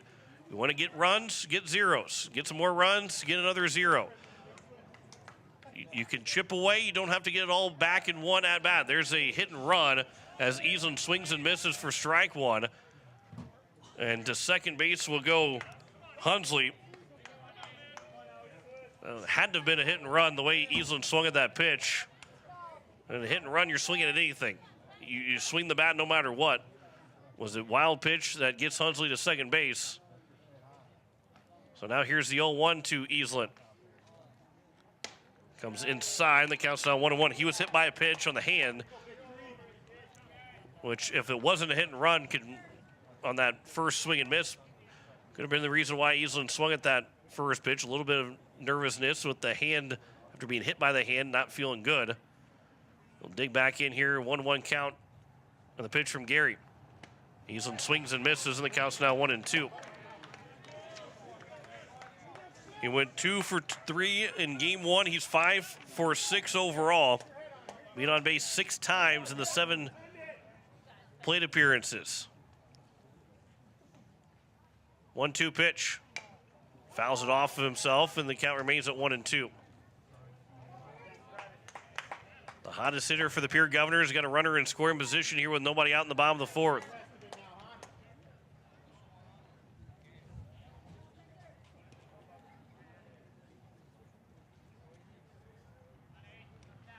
Here's a 1-2 pitch.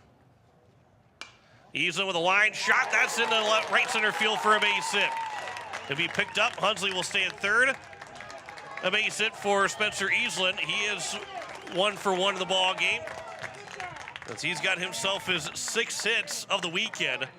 And his first and third with nobody out here in the bottom of the fourth.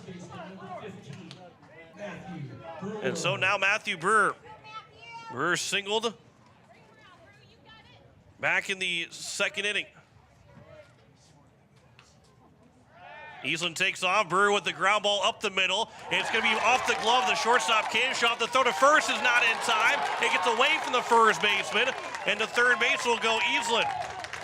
And it's first and third still with nobody out in a 6-2 ball game. It will go down as an error charged to the shortstop in Kamshoff that scores the run. And it's first and third still here with nobody out. And the first error of the ball game for the Yankton Bucks. First, make that the second error.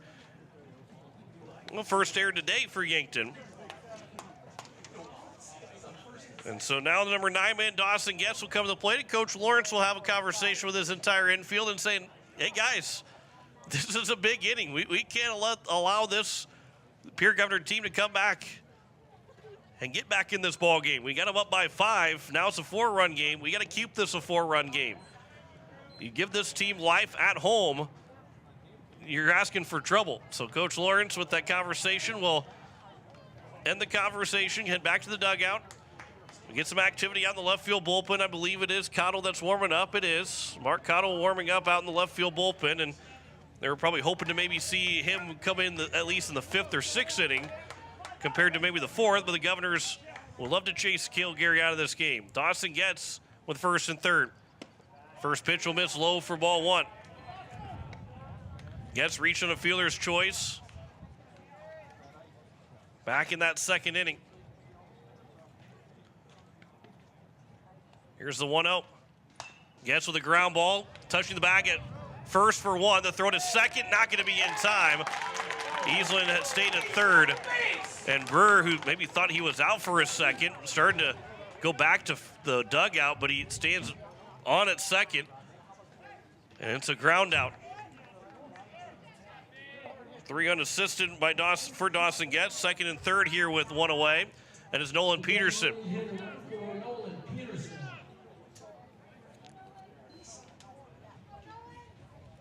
First pitch to Peterson is a swing and miss for strike 1. Peterson an RBI sac fly that tied the game up at 1-1 the 2nd inning. He was hit by a pitch back in the 1st. The 0-1. Peterson fouls that one back, and the count's quickly 0-2.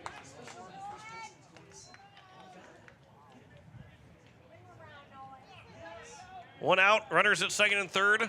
Here in the bottom of the 4th. Governors got 1 run back here in the inning, trying to add on to it. That one is upstairs, maybe a little bit outside, and the count's now 1-2.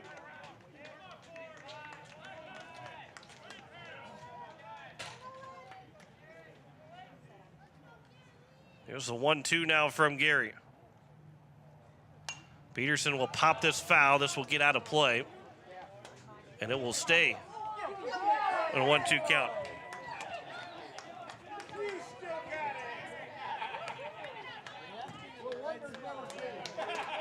The 1-2 again from Gary to Peterson. This will be a fly ball, shallow center field. Coming in as the center fielder and Goebel to make the catch. Easland will tag. The throw coming to the plate is wide, and it will score the runner Easland from 3rd. And it's a 6-3 ball game, and another sacrifice fly here for Nolan Peterson. And let's see if Kate Kaiser can make this a 2-run ball game. Matthew Brewer still at 2nd base. With 2 outs here in the 4th inning. The base hit will score him, as he'll be off with the crack of the bat.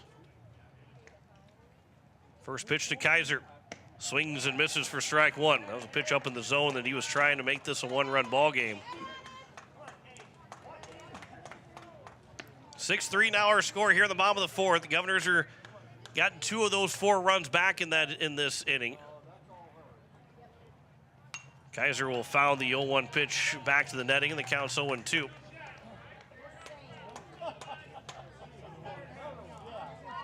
We'll see what Gary wants to do here up in the count 0-2 against Kaiser.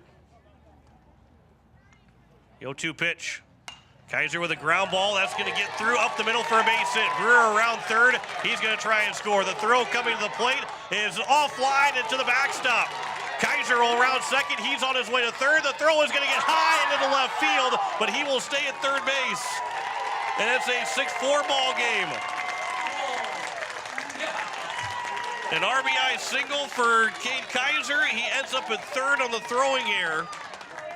And it's a 6-4 ball game with now George Stalley up to try and make this a 1-run game. So an RBI single for Kaiser. A throwing error charge to Austin Goebel that allows the throw was already getting Kaiser to 2nd. And then the throw being offline and wide got Kaiser from 2nd to 3rd. George Stalley will swing at the first pitch and miss for strike 1. He's 0 for 2 so far in this ball game. Went 0 for 3 in game number 1, but a base hit makes this a one-run ball game and puts the Governors right back into this game. They are back in this game right now as the count's 0-2 as Staley fouls that one out of play. Wild pitch can make it a 6-5 game. Base hit absolutely makes it a 6-5 game. 0-2 count with 2 outs here in the bottom of the fourth. The 0-2 pitch. That one's taken high and outside. The count's 1-2. Charlie Simpson is on deck. This is the 7th man to come to the plate here in the 4th inning. 1-2 pitch, a chopper. This could be a tough play for Kamshoff. It took a nice hop for him. I mean, as it will be a thrown out. Didn't really take the nice hop, but it almost sped up getting to Kamshoff on the ground ball. And he was able to throw out Staley by less than a half a step to finish out the inning. But 3-run score of the inning on 2 hits, 2 errors. Make that 3 hits and 2 errors, and 1 man left on base.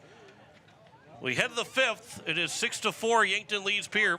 Back in a minute on KCCR and on YouTube at KCCR Sports. Hey, yo, Speedo's Lawn Care. Hello. Say, my yard's in rough shape. It's got weeds, brown spots, crabgrass. Yeah, no problemo. What shade of green you need? We got 31 shades of green over here. Even the latest shade of septic tank grass green. That one just naturally gives off a glow. Call the professionals at True Green. They know how to get your lawn healthy and keep it healthy. They guarantee it. All technicians are trained and certified. Call True Green, 224-1916. Eck Motor Company, your local Chevrolet dealer in Pierre, would like to thank all our customers for their business. This year, we are celebrating an amazing 55 years in business. We appreciate each and every one of you. Our family-owned and operated Chevrolet dealership is dedicated to providing our customers with top-notch service in every department. We offer a vast inventory of new, used, and certified pre-owned Chevrolet and Cadillac vehicles. Our staff is committed to helping you find the perfect vehicle that you will love for years to come. Check out our inventory at www.beck-motors.com. Beck Motor Company, Pierre. It is the top of the 5th inning. Pierre Governors are down 6-4 on the American Family Insurance Brittany Schuffelbein scoreboard. And it is Weston Northrup who was able to get out of that 4th inning without allowing an extra run to score. Cooper Twilliger goes 3 2/3 innings, 8 hits, 6 runs, 5 of them earned, 4 walks and 2 strikeouts and 91 pitches. Northrup threw just 2 pitches to get out of that 4th inning and keep it a bases loaded jam. And how important it was for Northrup to get out of that inning in just those 2 pitches, but not allow another run to score. As Tate Bestie will lead things off here in the top of the 5th inning. Because if that line shot from Goebel got through, it was going to score at least 2 runs, if not a 3rd run, as the first pitch will miss for ball 1 from Weston Northrup to Tate Bestie. It could have been a 9-1 ball game still in that inning.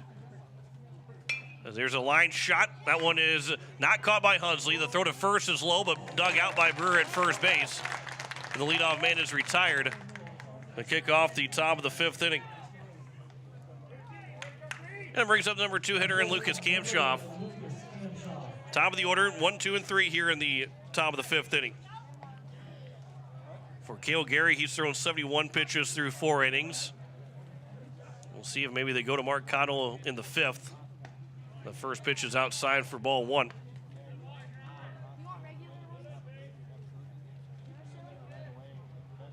And again, other games that are still going on. There's 3 games still being played as it counts 2-0 here to Kamshoff. 13-0 lead for Harrisburg over Washington. That one looks like that might have gone final. It is. So Harrisburg is in. The top 4 teams have all advanced. That one's over for a strike. The count's now 2-1.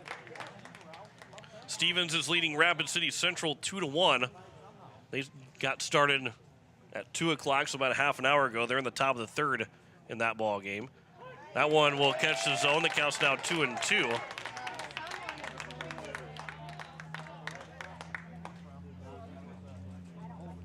Northrup looking for his first strikeout. Delivers a 2-2 pitch. That one will miss just low, and the count's now 3-2. So now we have only 3 games remaining, 3 games to be played. Roosevelt is winning 5-1 over Brookings. That's the 10 seed over the 7 seed. 3-2 pitch, swing and a miss, and a strikeout for Northrop. And there's 2 down here in the top of the 5th inning. And now the number 3 hitter, Matthew Sheldon. Roosevelt's actually 3 outs away from beating Brookings and sweeping the Bobcats. They're leading 5-1 in the bottom of the 6th. They're the home team in game 2. So they would be the 10 seed that would become the new 8 seed as it stands right now with all those that have won. This will be popped up. Shortstop Dawson gets backpedaling, makes the catch, and a 1-2-3 inning for Weston Northrop in the top of the 5th inning. Governors get a big 0. They'll come back to the plates, trying to maybe get this one tied here in the 5th inning. Back in a minute here on KCCR and on YouTube at KCCR Sports. If you're like a lot of South Dakotans, you've made a purchase online for services or products and have had no issues. Unfortunately, scammers view the internet as their playground, and they're constantly deploying new scams to attempt to take your hard-earned funds. Fraudulent websites have grown by leaps. Consumers and businesses need to check all aspects of a website before making any type of purchase. Questions regarding this scam should be directed to South Dakota Attorney General's Consumer Protection at 800-300-1986. Building a home. It's the biggest investment most of us make in a lifetime. Not to mention it's a decision that, well, you pretty much live with day and night. The quality of the workmanship stares back at you like a reflection. It also affects the value of your investment. Choosing the right contractor is critical. Kruger Contracting is that contractor. Call 222-2523. Quality workmanship and materials completed on time. Kruger Contracting. In a word, quality. Call 222-2523. Charlie Simpson will lead things off. 4, 5, and 6 here for the Governors, as they will have Simpson, Zabel, and Grayson Hunsley. And it is going to be Mark Cottle now on the mound to try and get the final 9 outs for the Yankton Bucks. And for Cottle, 23 innings pitch. This is his first relief appearance. He's started all 5 of the games he's thrown. And he's given up 28 hits, 21 runs, 11 earned, 9 walks, 19 strikeouts as the first pitch is over for strike 1 to Simpson. His ERA at 3.35 and a whip at 1.61. Batting average against at 275 as Simpson swings and misses at the 0-1 pitch, and the count's quickly 0-2. So a guy working out of the bullpen for the first time this season. The 0-2 pitch. That is upstairs, and the count's now 1-2. Now the other side of that is that he's a starter, so he can go a long distance in this game, and 9 outs is nothing to him, as this will be flown out by Simpson out towards right center field. Goebel will call for it, and the leadoff man retired here in the bottom of the 5th inning. And it will bring up Jet Zabel. Home plate umpire Matt Clark will come out and say something to the pitcher, Cottle.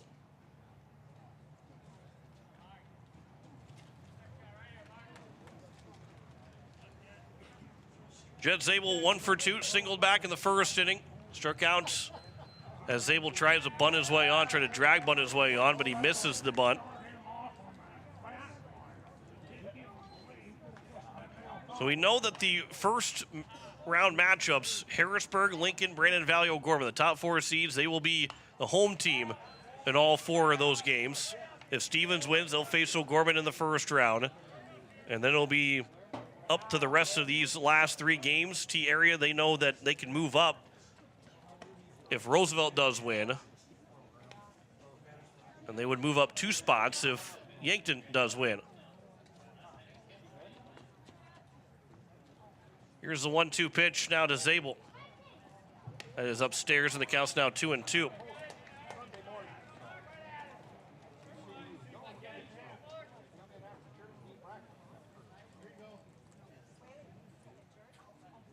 Here's the 2-2 pitch.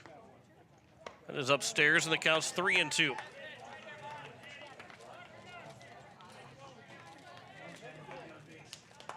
On deck, Grayson Hunsley, then to Spencer Easlin. 3-2 pitch.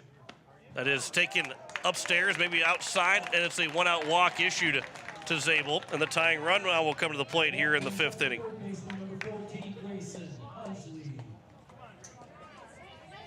6-4 lead here in the bottom of the fifth for the Yankton Bucks. Grayson Hunsley to the plate for the Governors with a runner on first and one out.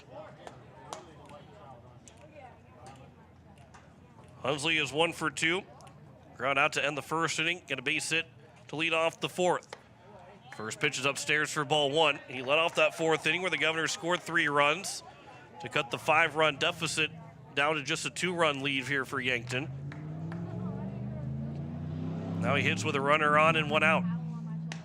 That one's a strike taken by Hunsley on the outer half of the plate, and it's 1-1.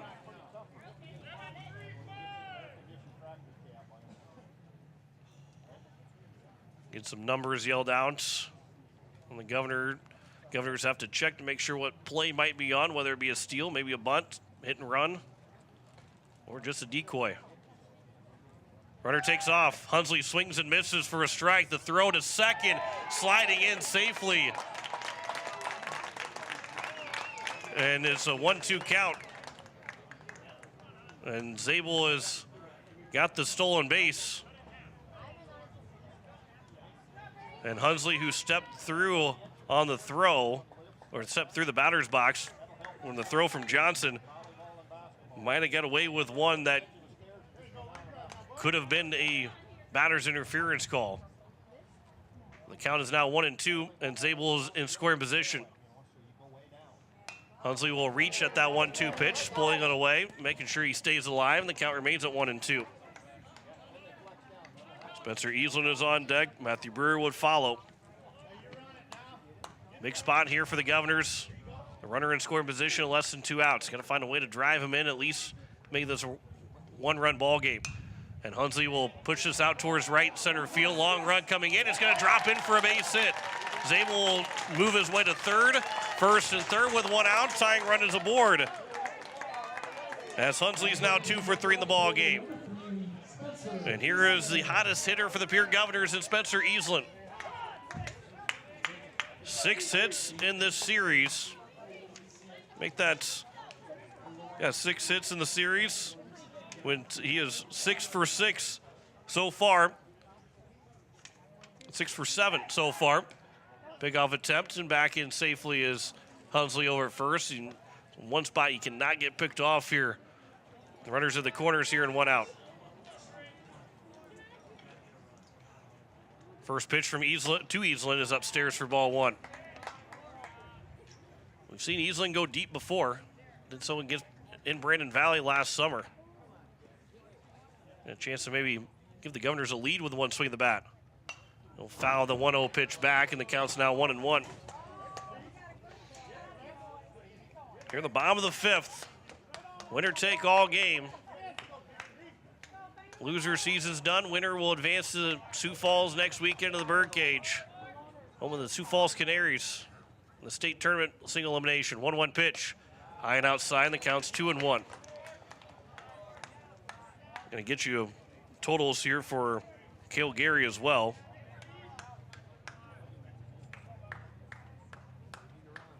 Here's the 2-1 pitch from Cottle.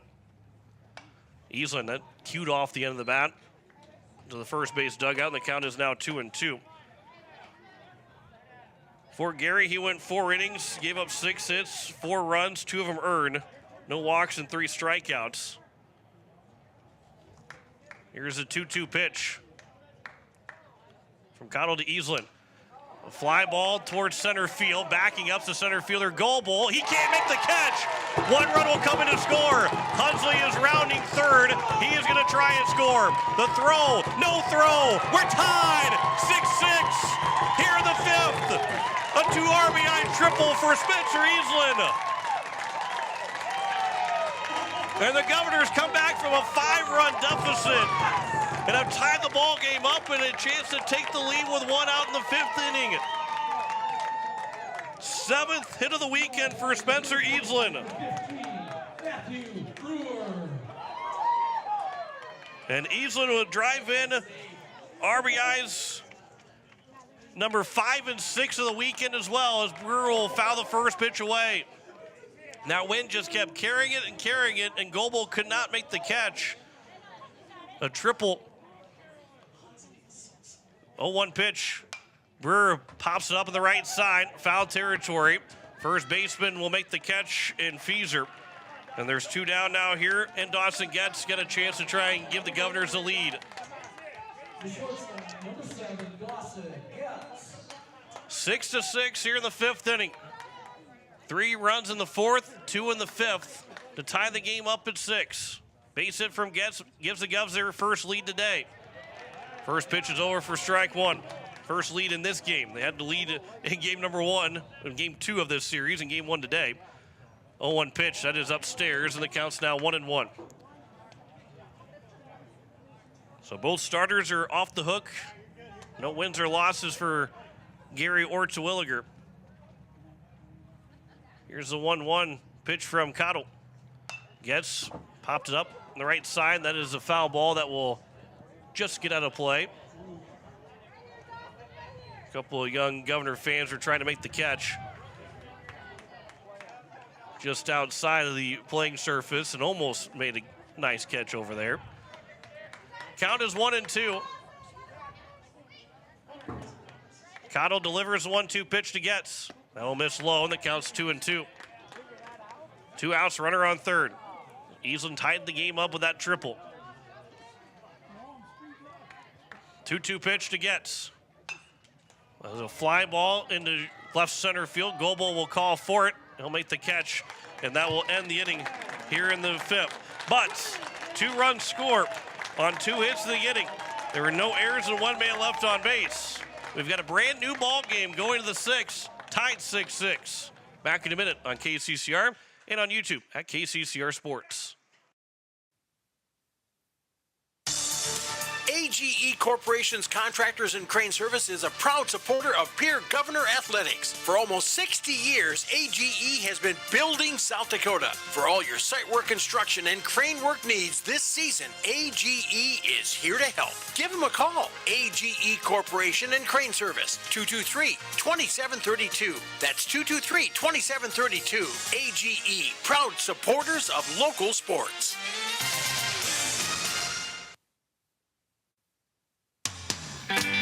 At AgTegra, we're leveraging the power of the cooperative to benefit our farmers and ranchers, their families, and local communities. We're creating jobs for your neighbors and putting money back into our communities. We're lending a hand in our rural fire departments, food banks, and 4-H and FFA programs. That's what local is all about. When you do business at AgTegra, you help us make a difference in your community. AgTegra, strong, stable, dependable, and local. Top of the 6th inning. We are tied 6-6 on the American Family Insurance Brittany Schuffelbein scoreboard. Been a fun game. Maybe not so, maybe a stressful game for a lot of Pierre Governor and Yankton faithful, but it's 4, 5, and 6 here in the 6th. All squared at 6. As the first pitch will hit Owen Wishon, and a curveball from Weston Northrup that did not break back, and the leadoff man is on base to kick off the 6th inning. And so now here, the first man to reach base against Northrup, and need a couple of, maybe a ground ball or just a couple of strikeouts here from Northrup. That's only the 5th guy he's faced so far. He retired the first 4 that he has faced. But now we'll deal with a runner on with nobody out. First pitch is over for strike 1 to Easton Fieser, who is 2 for 3, an RBI triple in the 3rd, RBI single in the 4th. He struck out looking back in the 1st inning. Here's the 0-1.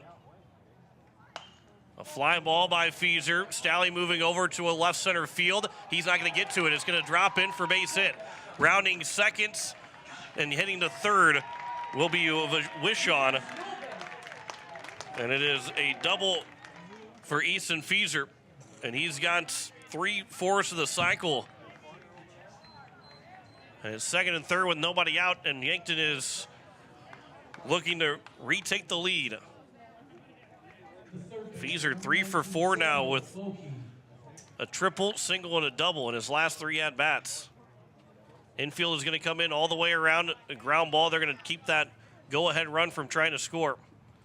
First pitch from Northrup to Goki. A miss low for ball 1. This is a pop up in the infield, strikeout type at bat, or a ground ball back to the pitcher. Here's the 1-0 from Weston Northrup.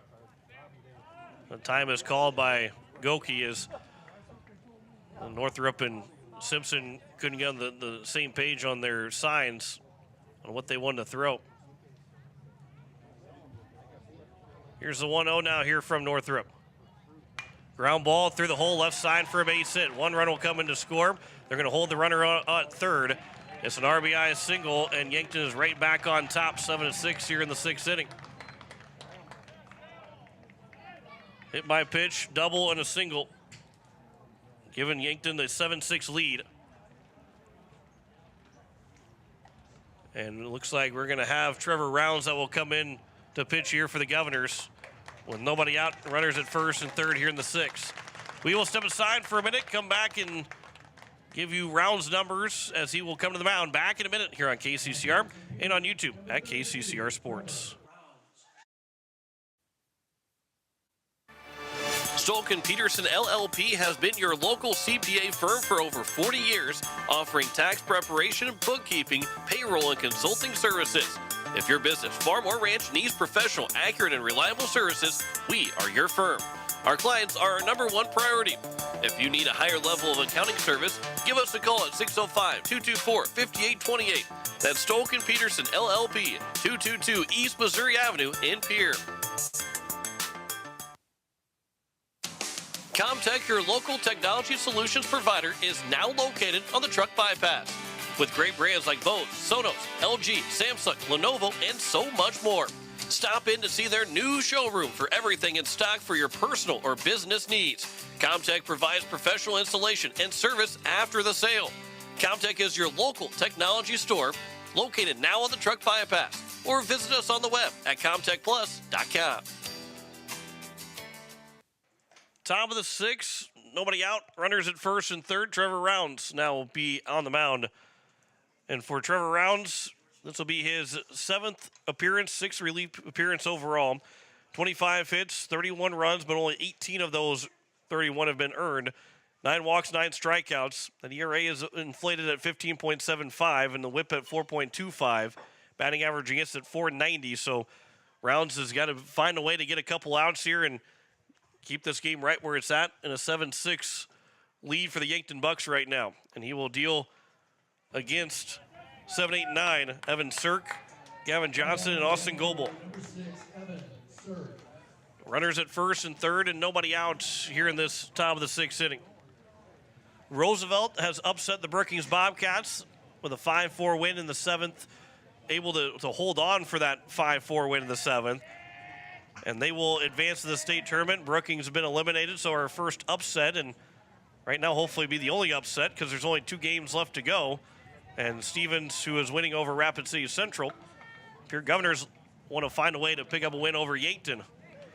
So Roosevelt, they know that they, outside of Central, come away with a couple of wins over Stevens. Don't seem very likely. First pitch is upstairs for ball 1 to Evan Sirk. They know they're either the 8th or the 7th seed. They will face either Harrisburg or Lincoln in the first round. T now knows that they're at least the 7th seed. Here's the 1-0 pitch. Runner takes off for a second and will steal second without a throw. And the count's now 1-1 with 2 runners in scoring position here with nobody out. The infield will come in all the way around. And Rounds now will work from the windup. Here's the 1-1 pitch from Rounds. That is outside. And the count's now 2-1. So just 2 games remain.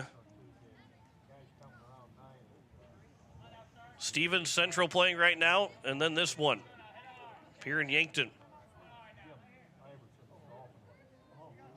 Here's the 2-1 pitch from Rounds. That one's taken for a strike at the top of the zone, and the count's now 2-2.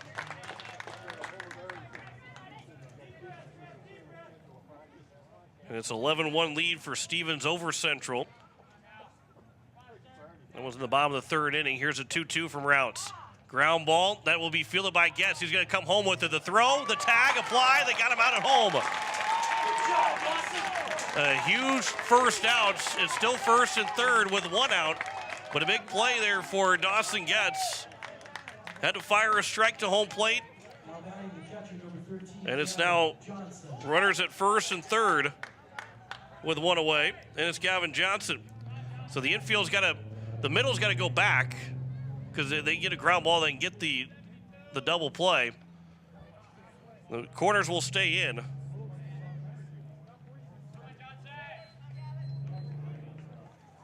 The runners at first and third and one down. That first pitch is well outside, and a good play there from Charlie Simpson to keep that ball from getting to the backstop.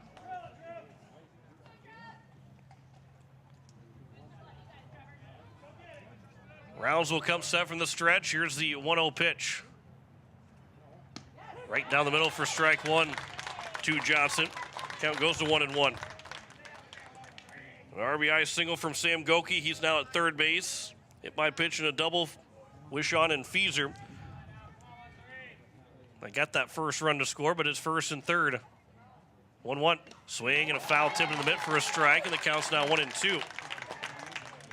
Gavin Johnson so far, he is 0 for 3. Make that 0 for 2 is hit by a pitch back in the top of the fourth inning. Here's the 1-2. Runner takes off. That one just missing upstairs. Actually, a balk was called. Rounds did not come set from the stretch, so a balk is called that scores a run to make it 8-6.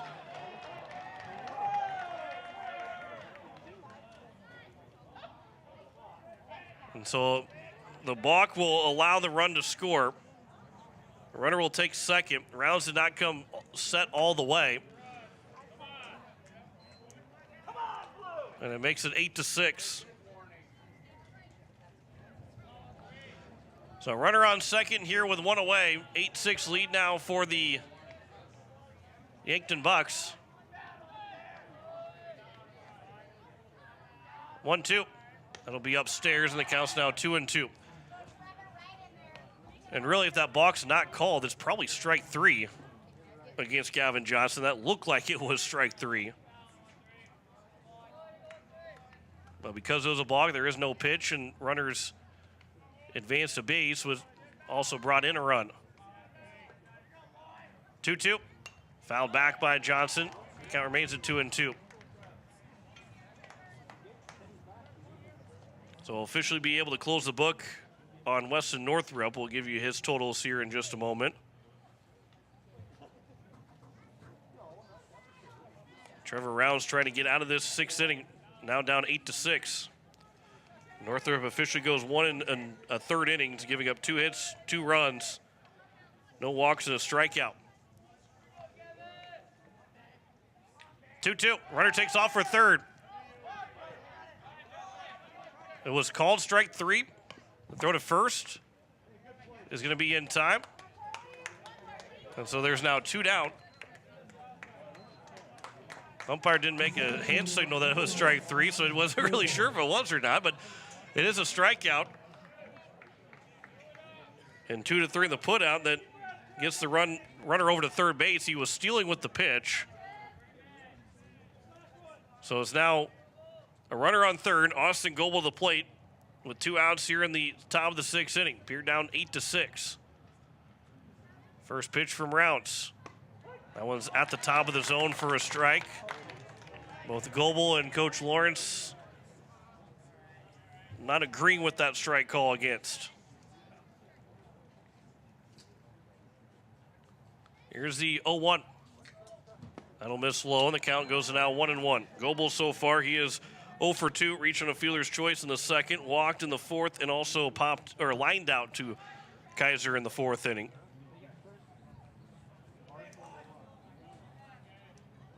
Here's the 1-1. This will be popped foul. That will slice out of play. And the count is now at 1-2.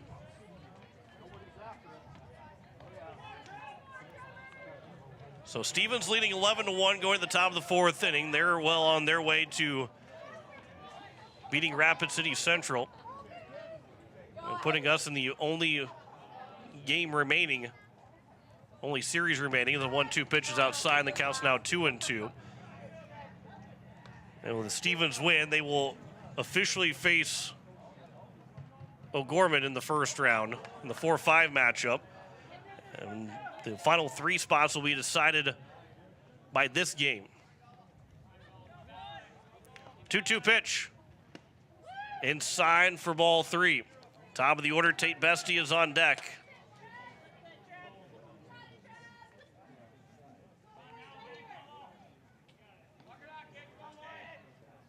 Three-two pitch here for Rounds to Goebel.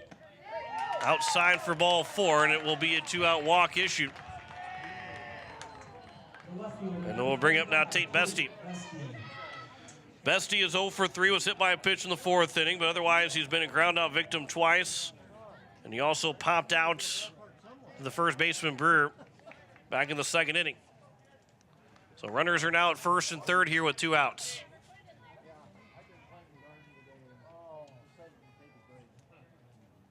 First pitch, runner takes off. This will get to the backstop, and a run will come in to score to make it a 9-6 ball game.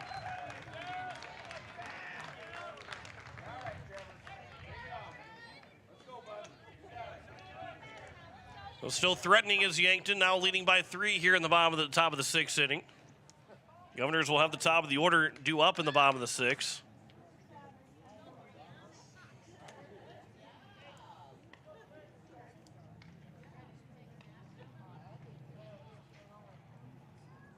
Bestie looking for his first hit. Time is called. Rounds and Simpson can't get on the same page with the signs.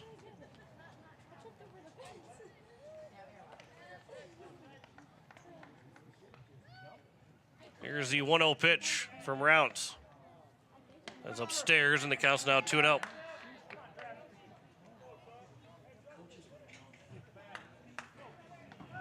Lucas Kamshoff, who has been on base 3 times in the 4 trips to the plate in this ball game, he is on deck. Here's a 2-0. That one's at the knees for a strike, and the count's now 2-1. Been a long inning for Mark Cottle in the dugout for the Yankton Bucks. So it then turns into he's going to get himself up and going and see if the Governors can take advantage of a long inning. 2-1 pitch, hit him. And it's 1st and 2nd. Here with 2 outs in the top of the 6th inning. And we will go to Dawson Getz to pitch. And they will bring in Miles Doyle to play 2nd as Kaiser move over to short. So we will step aside for another minute. We'll tell you the changes after this. Back in a minute here on KCCR and on YouTube at KCCR Sports. As community bankers, BankWest employees are deeply committed to supporting local causes, growing the local economy, and creating local opportunities. At a time when you can bank anywhere, we hope you choose BankWest. We'll be your financial partner for the long haul, helping you and your community achieve financial success. BankWest. Convenient, connected, committed. Member FDIC. Nystrom Electrical Contracting in Pierre has been providing professional sales, service, and installation since 1977. Whether you're starting from scratch, new construction, or you're upgrading your current system at your home, farm, or office, give the professionals at Nystrom Electrical Contracting a call. They've got a lot of bright ideas. Call Nystrom's today to schedule a free computer-generated estimate. The number is 224-8750, or visit their website at nystromelectric.com. So Dawson Getz is now on the mound here for the Pierre Governors, trying to keep this a 3-run deficit heading to the bottom of the 6th inning. As Miles Doyle will move into the ball game, and he will play 2nd. Cade Kaiser will move over to short, which also means that Miles Doyle will be in the batting order. And will lead off the bottom of the 6th inning for Nolan Peterson. You're listening to KCCR Pierre Riverfront Broadcasting Station. 9-6. Governors are down by 3 here in the top of the sixth inning. It was a walk-off win in Game 1 for Yankton, 4-3. For the Yankton Bucks, who scored 3 runs in that 7th inning, and now lead it 9-6 with a 3-run 6th inning. Governors came back from a 5-run deficit, scoring 3 in the 4th and 2 in the 5th. As Getz delivers the first pitch, and Kampshoff will help him out just a little bit by swinging at ball 1 and fouls it away. Kampshoff is 2 for 3. Singled back in the 3rd and 4th inning, struck out swinging in the 5th.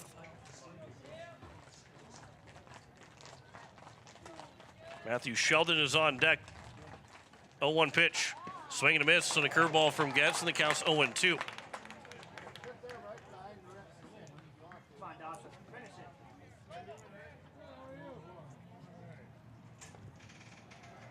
(0-2) count.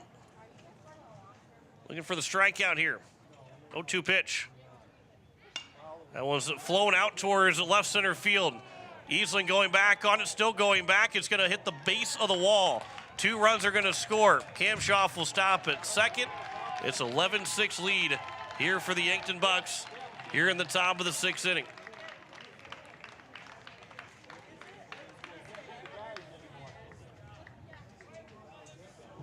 Two-run double for Lucas Kampshoff.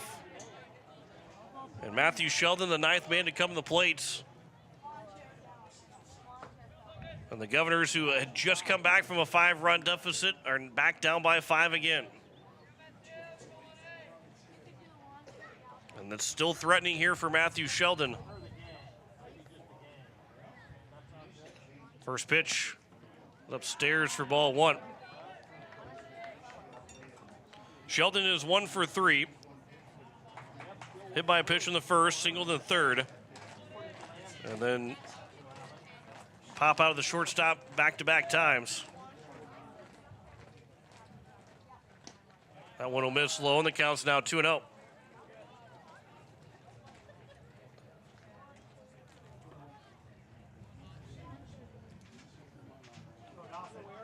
Top of the order is due up in the bottom of the 6th here for the Pierre Governors.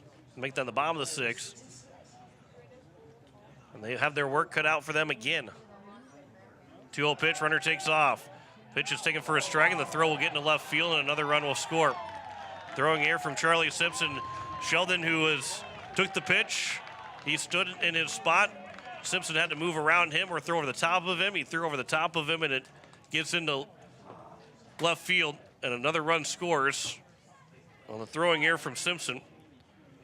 And the 3rd error by the Governors allows the 6th run of the inning to score. And the bases are clear with 2 outs for Sheldon and the 2-1 pitch.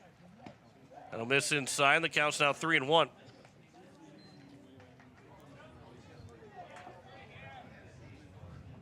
(3-1) here from Getz. That one will be fouled back, and the count is now full here at 3-2.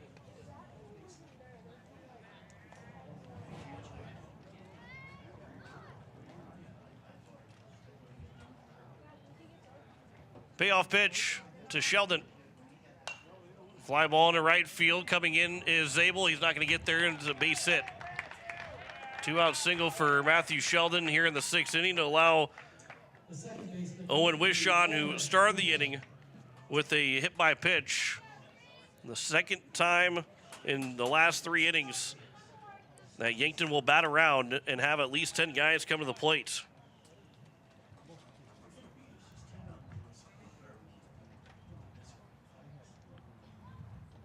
Here's the first pitch from Getz to Wishon. Ground ball on the left side. Kaiser will have to field in the hole. The throw to first is going to be wide and away from the bag, and it's going to be another error. At third base is Sheldon. And it's 2nd and 3rd with 2 outs. And the wheels are starting to fall off for the Governors. 2nd error of the ball game, or the inning for the Governors. And it is 2nd and 3rd with 2 away. Easton Fieser now to the plate. Well, he's a home run shy of the cycle. First baseman, number 5, Easton Fieser. 2nd and 3rd with 2 outs. Feeser 3 for 4, the triple, double, and single. First pitch is outside for ball 1.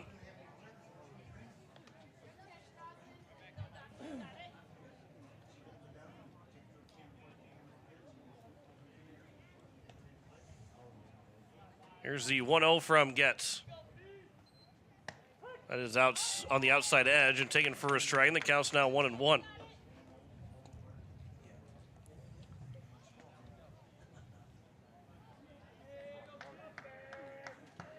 Feeser got 2 ducks in the pond to try and make this an 8-run inning if he gets a base hit. And that one will miss low, and the count's 2-1.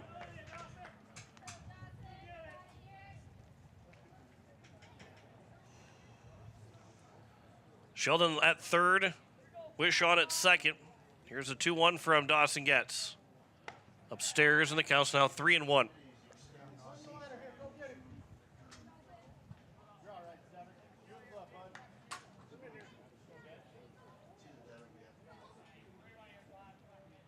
Here's the 3-1 pitch from Dawson Getz to Feeser.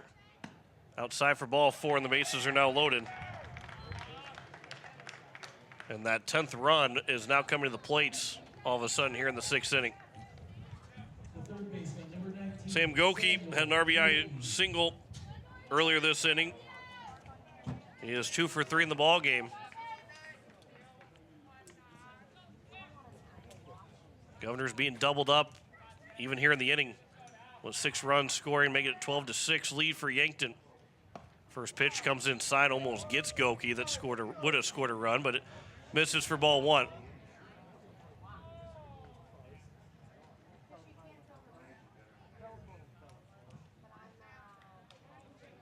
Here is the 1-0 pitch. That one's taken for a strike, and the count's now 1-1. Will Danberg, I believe, is warming up on the right field bullpen for the Governors. Here's the 1-1 pitch.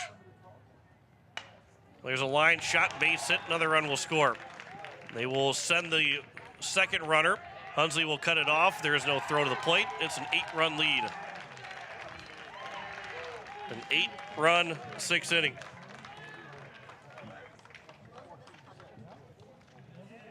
Three RBIs now in the ball game for Sam Goki. And Evan Sirk with a shot to the gap could give Yankton a 10-run lead here in this 6th inning.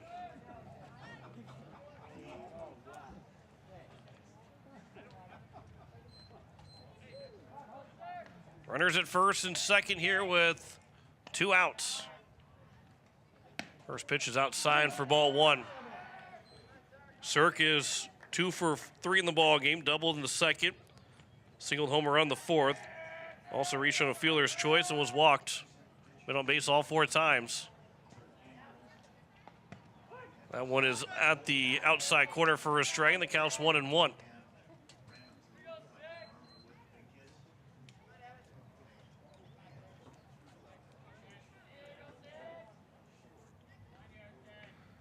One here from Dawson Getz. A swing and a miss, and the count's now 1-2. Runners are at first and second here in the top of the 6th inning. An 8-run lead here for Yankton on an 8-run top of the 6th inning. 1-2 pitch. That is outside, and the count's now 2-2. On deck, Gavin Johnson.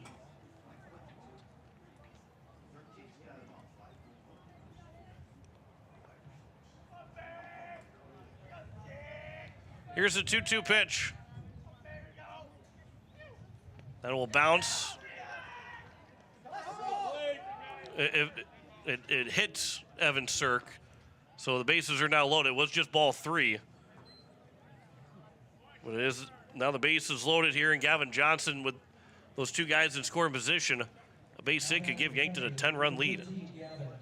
Johnson struck out looking for the second out. And since then has been a walk, hit by a pitch, double, single, an error, a walk, a single, and a hit by pitch. Had 8 straight guys reach base with 2 outs here in the 6th inning. And again, a base hit here for Gavin Johnson gives Yankton a 10-run lead, which then Pierre will have to score at least a run in the 6th inning to keep their season alive. First pitch to Gavin Johnson. A miss for ball 1. The Governors have been burned by the big innings several times this year. It's happened against O'Gorman. It's happened against Stevens. It's now happening here against Yankton as it counts 2-0. 2 different 11-run innings against them. Now here an 8-run inning against them. When the base hit makes it a 10-run inning. 2-0 pitch to Johnson. That'll hit him. And it's a 9-run lead. And Austin Goebel now will come to the plate. Back-to-back guys have been hit. And Will Danberg will now come to the game to try and keep this a 9-run deficit. We'll step aside for another minute. Come back with the bases loaded and 2 outs in the top of the 6th. Back in a minute here on KCCR and on YouTube at KCCR Sports. Dakota Sprinkler and Landscaping wants to make it easy for you to get that lush green lawn and that yard haven that you've been dreaming of. Visit dakotasprinkler.com to make appointments for sprinkler system spring startup, service calls, fall winterization, and landscaping quotes. Trust Dakota Sprinkler and Landscaping's professionals to get you through the planning and installation to make your landscaping needs a reality. Visit dakotasprinkler.com today. With any dream, the wind won't always be at your back. The sun won't always be shining, and some rain is going to fall. American Family Insurance is like a good, solid roof that you can trust to protect your biggest dreams. With plans that could save you up to 23% when you bundle your home and auto. Also, you can continue to dream fearlessly, no matter what comes your way. American Family Insurance. Visit mfam.com to learn how discounts may apply to you. American Family Mutual Insurance Company assigned its operating company, 6000 American Parkway, Madison, Wisconsin. Contact the Brittany Shufflebind Agency, LLC. 224-6627. So, Will Danberg is on the mound to try and get the next out. He's got to get the next out to keep the Governors still alive, at least guaranteeing them 7 innings to play, because they're down by 9 right now, 15-6. And the bases are loaded, and Danberg he's got to get Austin Goebel out. That's the only thing to worry about right now for the Governors. Not that the game is completely over if Goebel gets on base. But if he does get on base, the Governors will have to score in the 6th inning, being down by 10 runs or more, and needing to score to keep the game alive, where it was 6-6 going into the top of the 6th inning. But 9 runs have scored,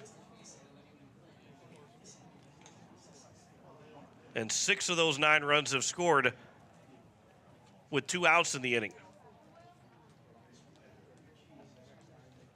Pierre had a shot to keep this like an 8-6 deficit, 9-6 deficit going into the bottom of the 6th inning. But it's Will Danberg. His task is to get Austin Goebel out. First pitch will bounce in for ball 1. Danberg has thrown 10 innings so far. This is his 5th appearance. 18 hits, 13 runs, 10 of them earned. 7 walks, 15 strikeouts. ERA is at 7. Whip at 2.5. Batting average against at 375. The 1-0. That's right down the middle for a strike, and the count's now 1-1. Goebel in this inning drew a walk earlier, but he is 0 for 2 so far, reaching on a fielder's choice and has been walked twice.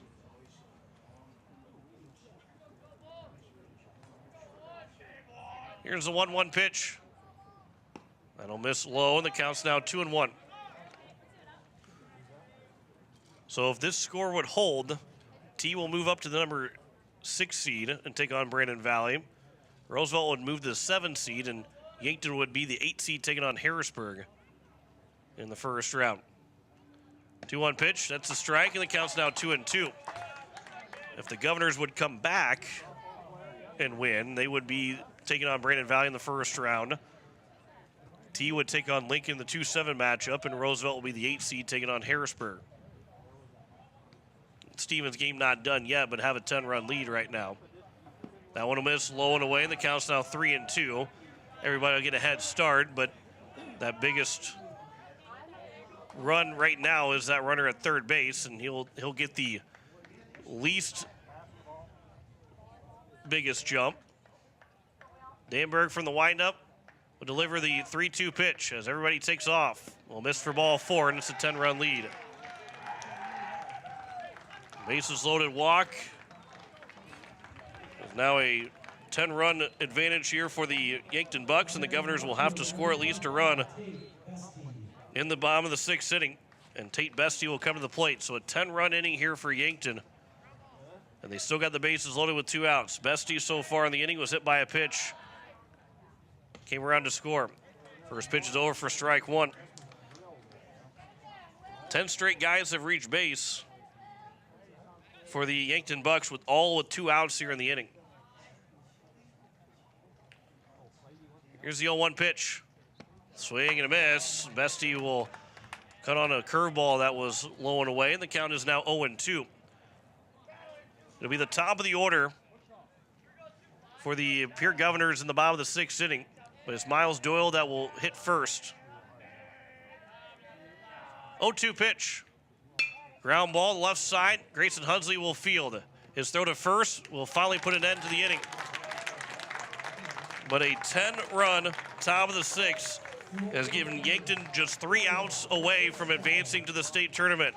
Governors need at least a run in the 6th. Back in a minute here on KCCR and on YouTube at KCCR Sports. Looking for your next new or used car, truck, or SUV? Then go no further than the comfort of your own home. Shop online at lambmotor.com. On lambmotor.com, you'll find the vehicles Lambs has in stock. You can schedule a test drive or your vehicle's next tune-up, all online. New or used, shop for it all online, anywhere you are. Lamb Motor has the right vehicle for you. Lamb Motor in Oneida and online, lambmotor.com. No one likes to have electrical problems, but when they happen, call Todd's Electric at 223-2518. With over 28 years of experience, Todd's Electric can handle any type of electrical problem, whether it's residential, commercial, or agricultural. Their knowledgeable staff knows and understands the importance of your home, business, or ag facility and are prepared to help. Call Todd's Electric at 223-2518. That's 223-2518. Todd's Electric, serving the Pierre and Fort Pierre areas. The line to power. It is the top of the order. Nolan Peterson will come back out and hits. And the Governors are down their final 3 outs here this season and have to at least score 1 run. Talked about you didn't have to come back from a 5-run deficit scoring all 5 runs. You still have to come back from a 10-run deficit scoring all 10 runs as the first pitch is over for strike 1. But you have to have at least 1 run. And you want to try and pile on as many as you can here in the 6th inning to make the 7th inning a little bit easier to try and come back from, but you can't do it without getting at least 1 run here in the 6th. Peterson will foul the 1-1 pitch back, and the count's now 1-2. He's actually 0 for 0 in the ball game. He was hit by a pitch in the first, and he's got 2 different sacrifice flies for an RBI. With 2 RBIs in the ball game. Here's the 1-2 pitch. Taken for strike 3 at the top of the zone. And the Governors are down to their final 2 outs here this season. So the Govs, who were the state champions in 2023, that was the first time they had gotten back to the state tournament since 2018. Obviously, 2020 was canceled. But it could be the 4th time they missed the state tournament in 5 years. It's technically 6 years overall, but again, 2020 doesn't count. Missing it in 19, 21, and 22. Here's the 1-0 pitch from Cottle to Kaiser. That one will miss low and away. The count's 2-0. Kaiser, he is 2 for 3 with 2 singles. RBI single back in the 4th. The Governors had tied the game up 6-6 in the 5th inning. As there's a swing and a miss, and the count's 2-1. But they just couldn't find the outs in the 6th. 16 guys came to the plate in that 6th inning, scoring 10 runs. Here's a 2-1. That one is just a bit outside. The count's now 3-1. Governors need a base runner. Kaiser, Stalley Charlie Simpson has to come to the plate if the Governors want to have a chance to play in the 7th inning. This will be a grounded foul. Kaiser was able to get around on it, but it is down the left field side, third base side, and the count is now at 3-2.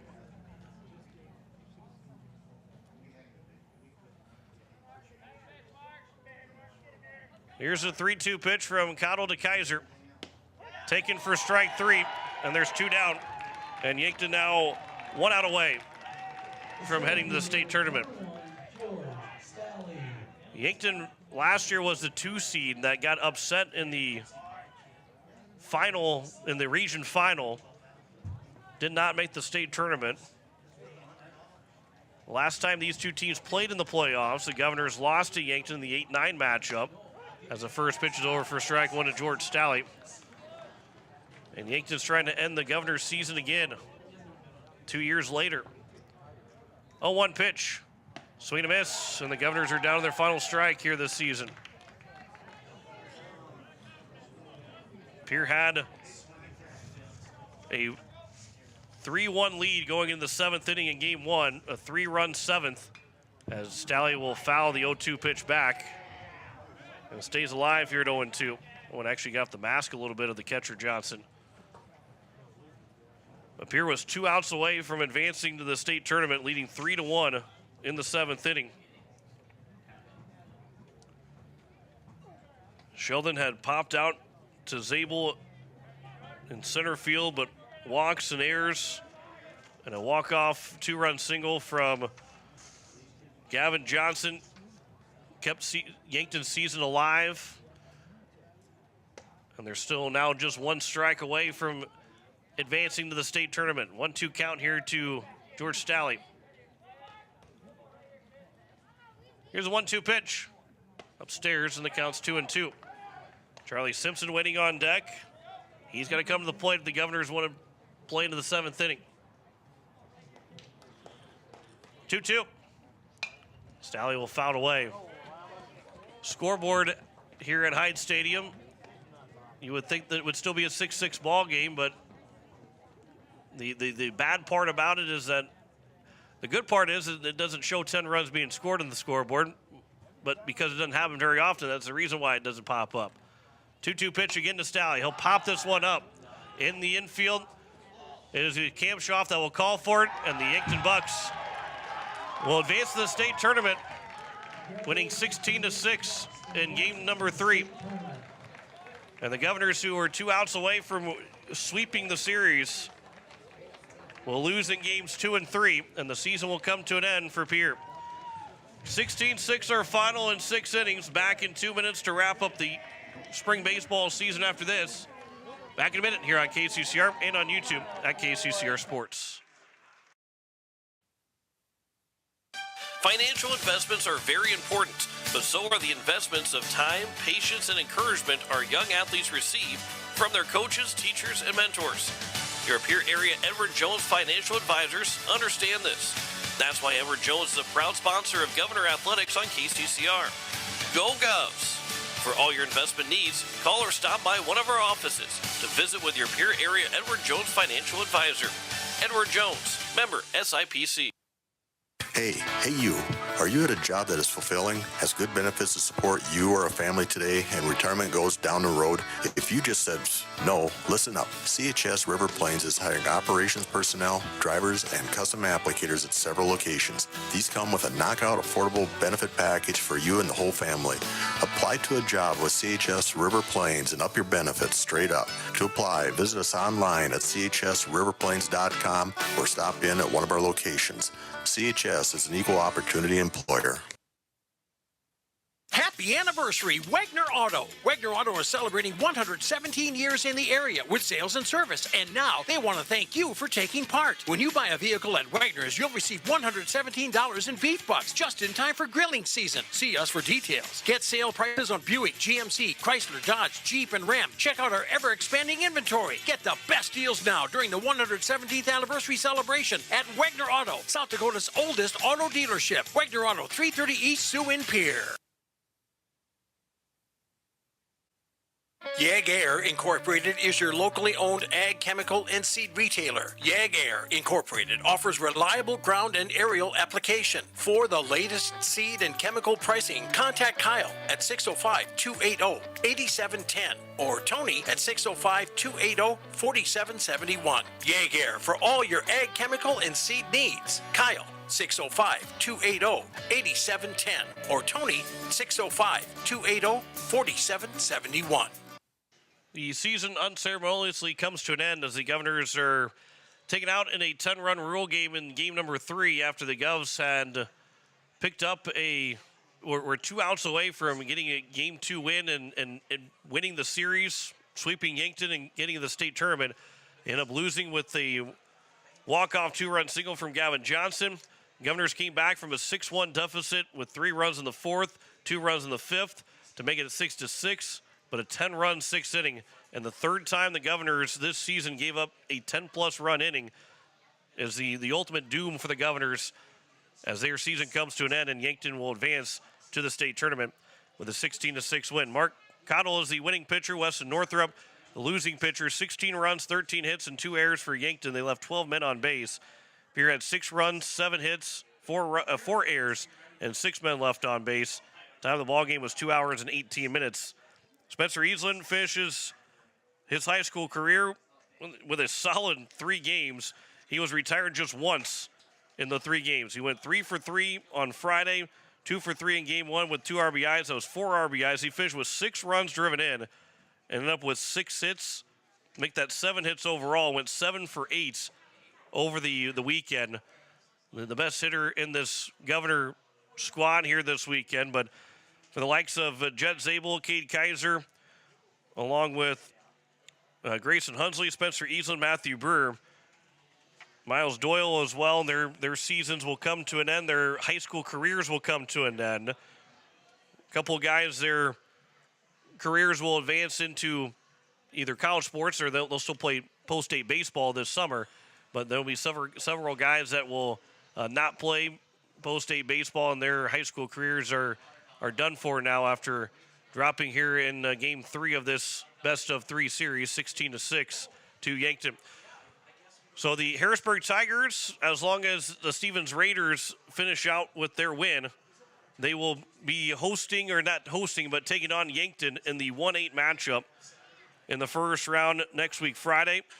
It is, let's see, look at the score, 18-1 for Stevens, so you can pretty much make that a final score. So Harrisburg will take on Stevens, or make that Yankton in the 1-8 matchup. Lincoln will face Roosevelt in the 2-7. Brandon Valley will now face T in the 3-6. And O'Gorman will face Stevens in the 4-5. Those are your first-round matchups for the state tournament this next weekend, as the Gov season will finish here today with a 16-6 loss in Game 3 to the Yankton Bucks. Our next broadcast will be a couple Thursdays from now. On May 30th, the Pierre Post-State will get their season underway. We'll have a Post-State baseball throughout the summer for you. They'll be on the road to Brookings and Watertown on back-to-back days, that Thursday and Friday of the 30th and 31st. And we will have coverage for you of Post-State baseball coming up 2 weeks from Thursday as the Govs fall to the Yankton Bucks. We will talk here with Coach Steve Gray before we wrap up and finish out here this season for high school baseball. And Coach, the unfortunate thing of baseball is momentum swings, and for Yankton, they took the momentum and ran with it, especially at the end of that first game today, and then in that 6th inning here in game number 2. Yeah, that ending of the first one really took a lot of energy out of the process, and that's a tough one. Got to make plays, though. That's pretty much what it comes down to. Yeah, too many walks, too many errors. I think you would agree that is a doom of the Governors here. Yeah, you can't kick it around. This is the way it is. It's a simple game. If you can't feel it, it is, and the outcome's not going to be very positive. Well, one thing, obviously, these seniors, we try and talk some positive stuff. These seniors that are graduating tomorrow, but going on, they were part of the state championship team last year, and great guys overall that the Governors will miss. Yeah, that's what I told them too. I said, hey, you know, there's some great moments. You know, obviously last year was the pinnacle of the whole process, and this is, you know, this stuff shouldn't tarnish what they did in baseball. You know, we didn't show it up well today, but there are so many positives over the year and then the past year that, you know, it's you can take a lot of positive out of it too. Well, Spencer Eastland had the best 3 games of his career, 7 for 8 overall, 8 for 9 or whatever it was, with 4 runs driven in. Actually, it was 6 RBIs, 4 today. And I mean, he saved his best hitting for the playoffs. And I mean, out of everybody, you know, there's a lot of bright spots hitting wise, but he was the brightest of them all this weekend. Yeah, absolutely. Easy had a great stretch. I mean, it was nice to see him get her going. The bottom half of our lineup was productive as can be. You know, they did their end of the deal and put the ball in play. That's all we ever ask them. And then, you know, good time to get hot. It was made a big difference, and you know, as close we were to things. Well, now the Yankton Bucks obviously move on to the state tournament. You guys, their season comes to an end, and but still overall a good season here for the Pierre Governors. A lot of ups and downs, and you know, and while there's quite a few seniors that graduate, there's a lot of young guys that have that really produced and really played well. That makes this future bright for the Pierre Governor baseball team. Absolutely. I mean, Coop throwing today, that's going to come back tenfold here. You know, he's going to get stuck in that situation. You know, in years coming, and he'll be just fine. I don't worry about him. He's, you know, he'll come up and rise to the occasion. Sut had a good year. You know, Carter when he was healthy was good. You know, getting Will that little bit of work there at the end is going to pay off for everything, and get Parker back healthy, and you know, Hudson, Schaefer get back healthy. They've got a lot of young guys that were just beat up, and you know, it was, you know, get everybody back healthy, and it adds to your arms. You know, get Ridge back. Yeah. Ridge being gone was a big deal. I mean, Ridge was, you know, I definitely put him on my all-state ballot because that dude was, he was doing her at the time. You know, when things went sideways for him, but you know, getting him back healthy, you know, will be a huge thing.